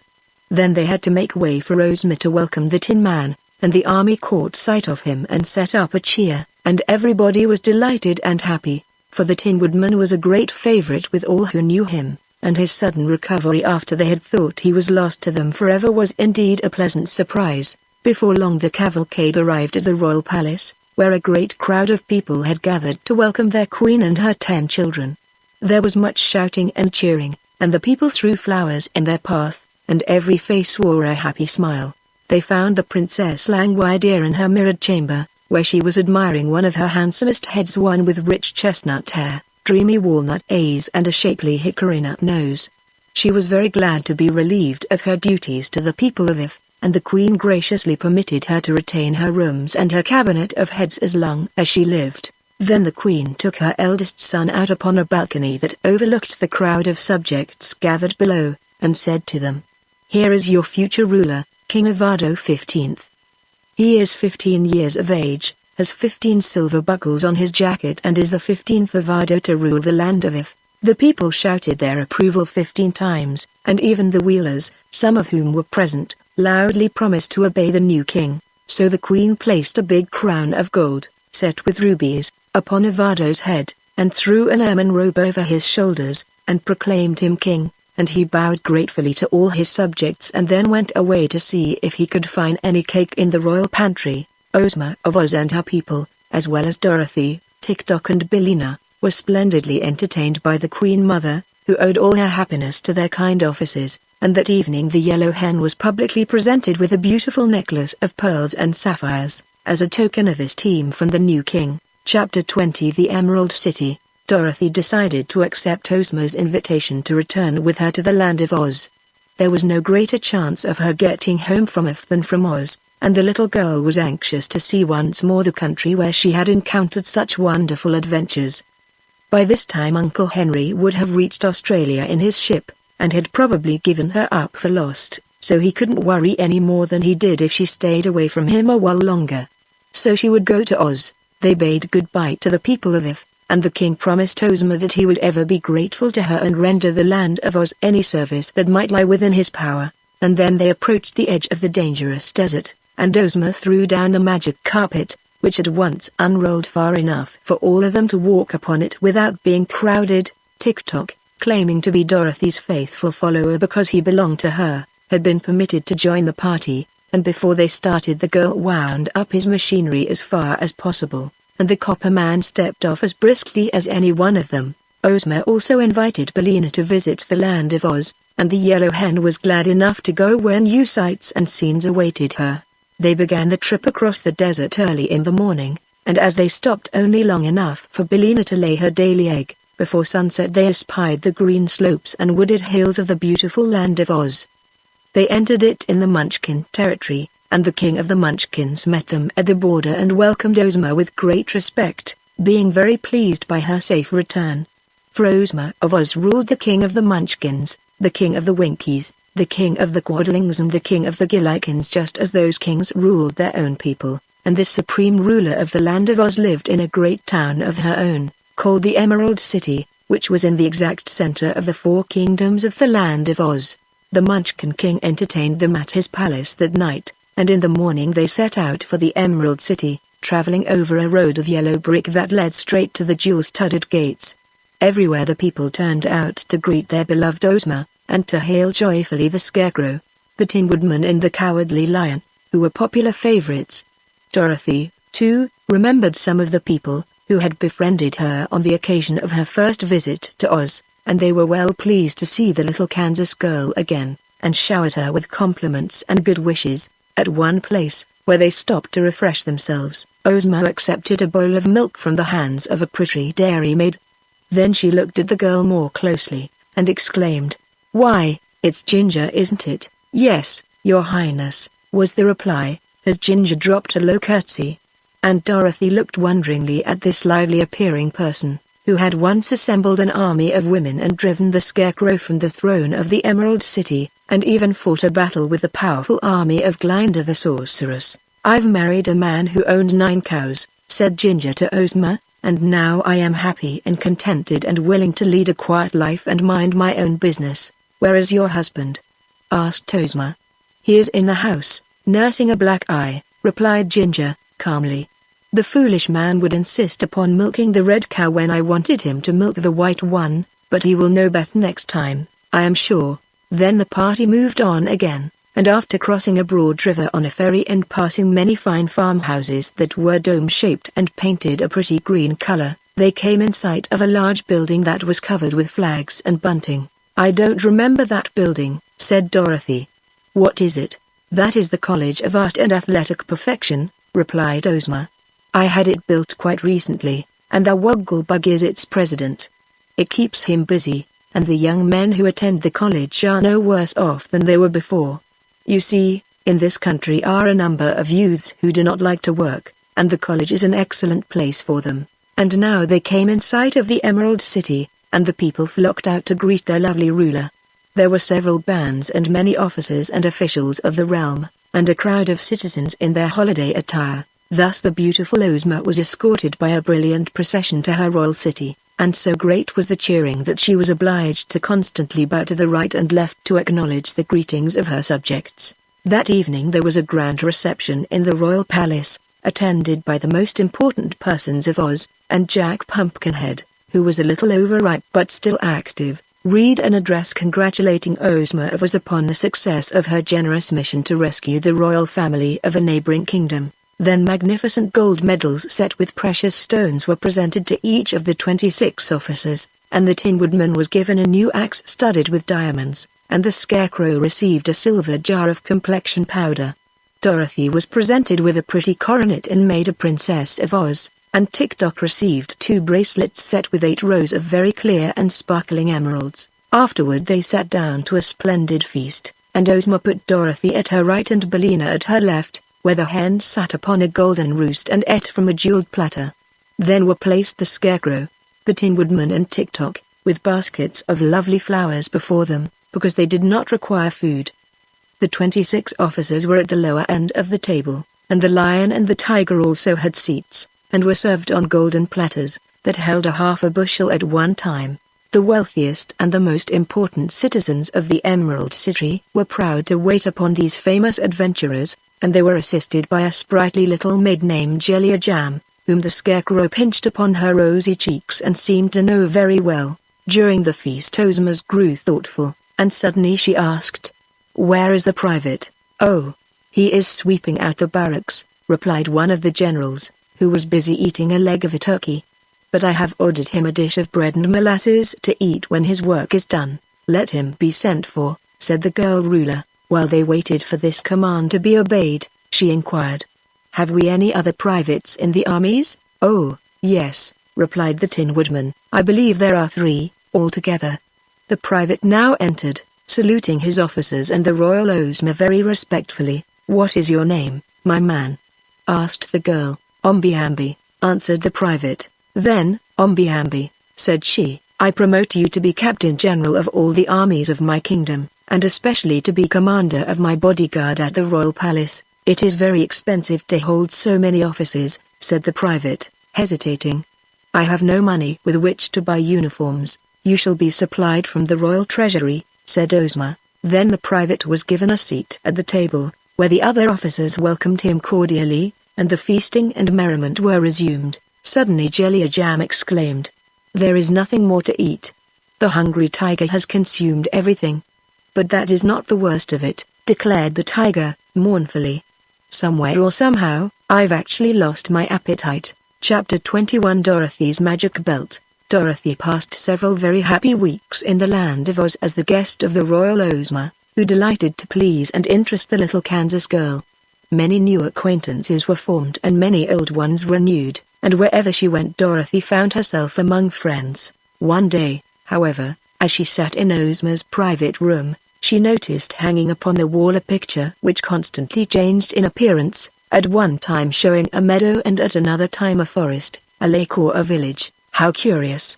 she exclaimed, after watching the shifting scenes for a few moments. "Yes," said Ozma, "that is really a wonderful invention in magic. If I wish to see any part of the world or any person living, I need only express the wish and it is shown in the picture. May I use it?" asked Dorothy, eagerly. "Of course, my dear. Then I'd like to see the old Kansas farm, and Aunt Em," said the girl. Instantly the well-remembered farmhouse appeared in the picture, and Aunt Em could be seen quite plainly. She was engaged in washing dishes by the kitchen window and seemed quite well and contented. The hired men and the teams were in the harvest fields behind the house, and the corn and wheat seemed to the child to be in prime condition. On the side porch Dorothy's pet dog, Toto, was lying fast asleep in the sun, and to her surprise old Speckles was running around with a brood of 12 new chickens trailing after her. "Everything seems all right at home," said Dorothy, with a sigh of relief. "Now I wonder what Uncle Henry is doing." The scene in the picture at once shifted to Australia, where, in a pleasant room in Sydney, Uncle Henry was seated in an easy chair, solemnly smoking his briar pipe. He looked sad and lonely, and his hair was now quite white and his hands and face thin and wasted. "Oh!" cried Dorothy, in an anxious voice. "I'm sure Uncle Henry isn't getting any better, and it's because he is worried about me. Ozma, dear, I must go to him at once." "How can you?" asked Ozma. "I don't know," replied Dorothy, "but let us go to Glinda the Good. I'm sure she will help me, and advise me how to get to Uncle Henry." Ozma readily agreed to this plan and caused the sawhorse to be harnessed to a pretty green and pink phaeton, and the two girls rode away to visit the famous sorceress. Glinda received them graciously, and listened to Dorothy's story with attention. "I have the magic belt, you know," said the little girl. "If I buckled it around my waist and commanded it to take me to Uncle Henry, wouldn't it do it?" "I think so," replied Glinda, with a smile. And then, continued Dorothy, "if I ever wanted to come back here again, the belt would bring me." "In that you are wrong," said the sorceress. "The belt has magical powers only while it is in some fairy country, such as the Land of Oz, or the Land of If. Indeed, my little friend, were you to wear it and wish yourself in Australia, with your uncle, the wish would doubtless be fulfilled, because it was made in fairyland. But you would not find the magic belt around you when you arrived at your destination. What would become of it?" asked the girl. "It would be lost, as were your silver shoes when you visited Oz before, and no one would ever see it again. It seems too bad to destroy the use of the magic belt in that way, doesn't it?" "Then," said Dorothy, after a moment's thought, "I will give the magic belt to Ozma, for she can use it in her own country. And she can wish me transported to Uncle Henry without losing the belt." "That is a wise plan," replied Glinda. So they rode back to the Emerald City, and on the way it was arranged that every Saturday morning Ozma would look at Dorothy in her magic picture, wherever the little girl might chance to be. And, if she saw Dorothy make a certain signal, then Ozma would know that the little Kansas girl wanted to revisit the Land of Oz, and by means of the Gnome King's magic belt would wish that she might instantly return. This having been agreed upon, Dorothy bade goodbye to all her friends. Tick-Tock wanted to go to Australia, too, but Dorothy knew that the machine man would never do for a servant in a civilized country, and the chances were that his machinery wouldn't work at all. So she left him in Ozma's care. Billina, on the contrary, preferred the Land of Oz to any other country, and refused to accompany Dorothy. "The bugs and ants that I find here are the finest flavored in the world," declared the yellow hen, "and there are plenty of them. So here I shall end my days, and I must say, Dorothy, my dear, that you are very foolish to go back into that stupid, humdrum world again." "Uncle Henry needs me," said Dorothy, simply, and everyone except Billina thought it was right that she should go. All Dorothy's friends of the Land of Oz, both old and new, gathered in a group in front of the palace to bid her a sorrowful goodbye and to wish her long life and happiness. After much handshaking, Dorothy kissed Ozma once more, and then handed her the Gnome King's magic belt, saying, "Now, dear princess, when I wave my handkerchief, please wish me with Uncle Henry. I'm awfully sorry to leave you and the Scarecrow and the Tin Woodman and the Cowardly Lion and Tick-Tock and everybody, but I do want my Uncle Henry. So goodbye, all of you."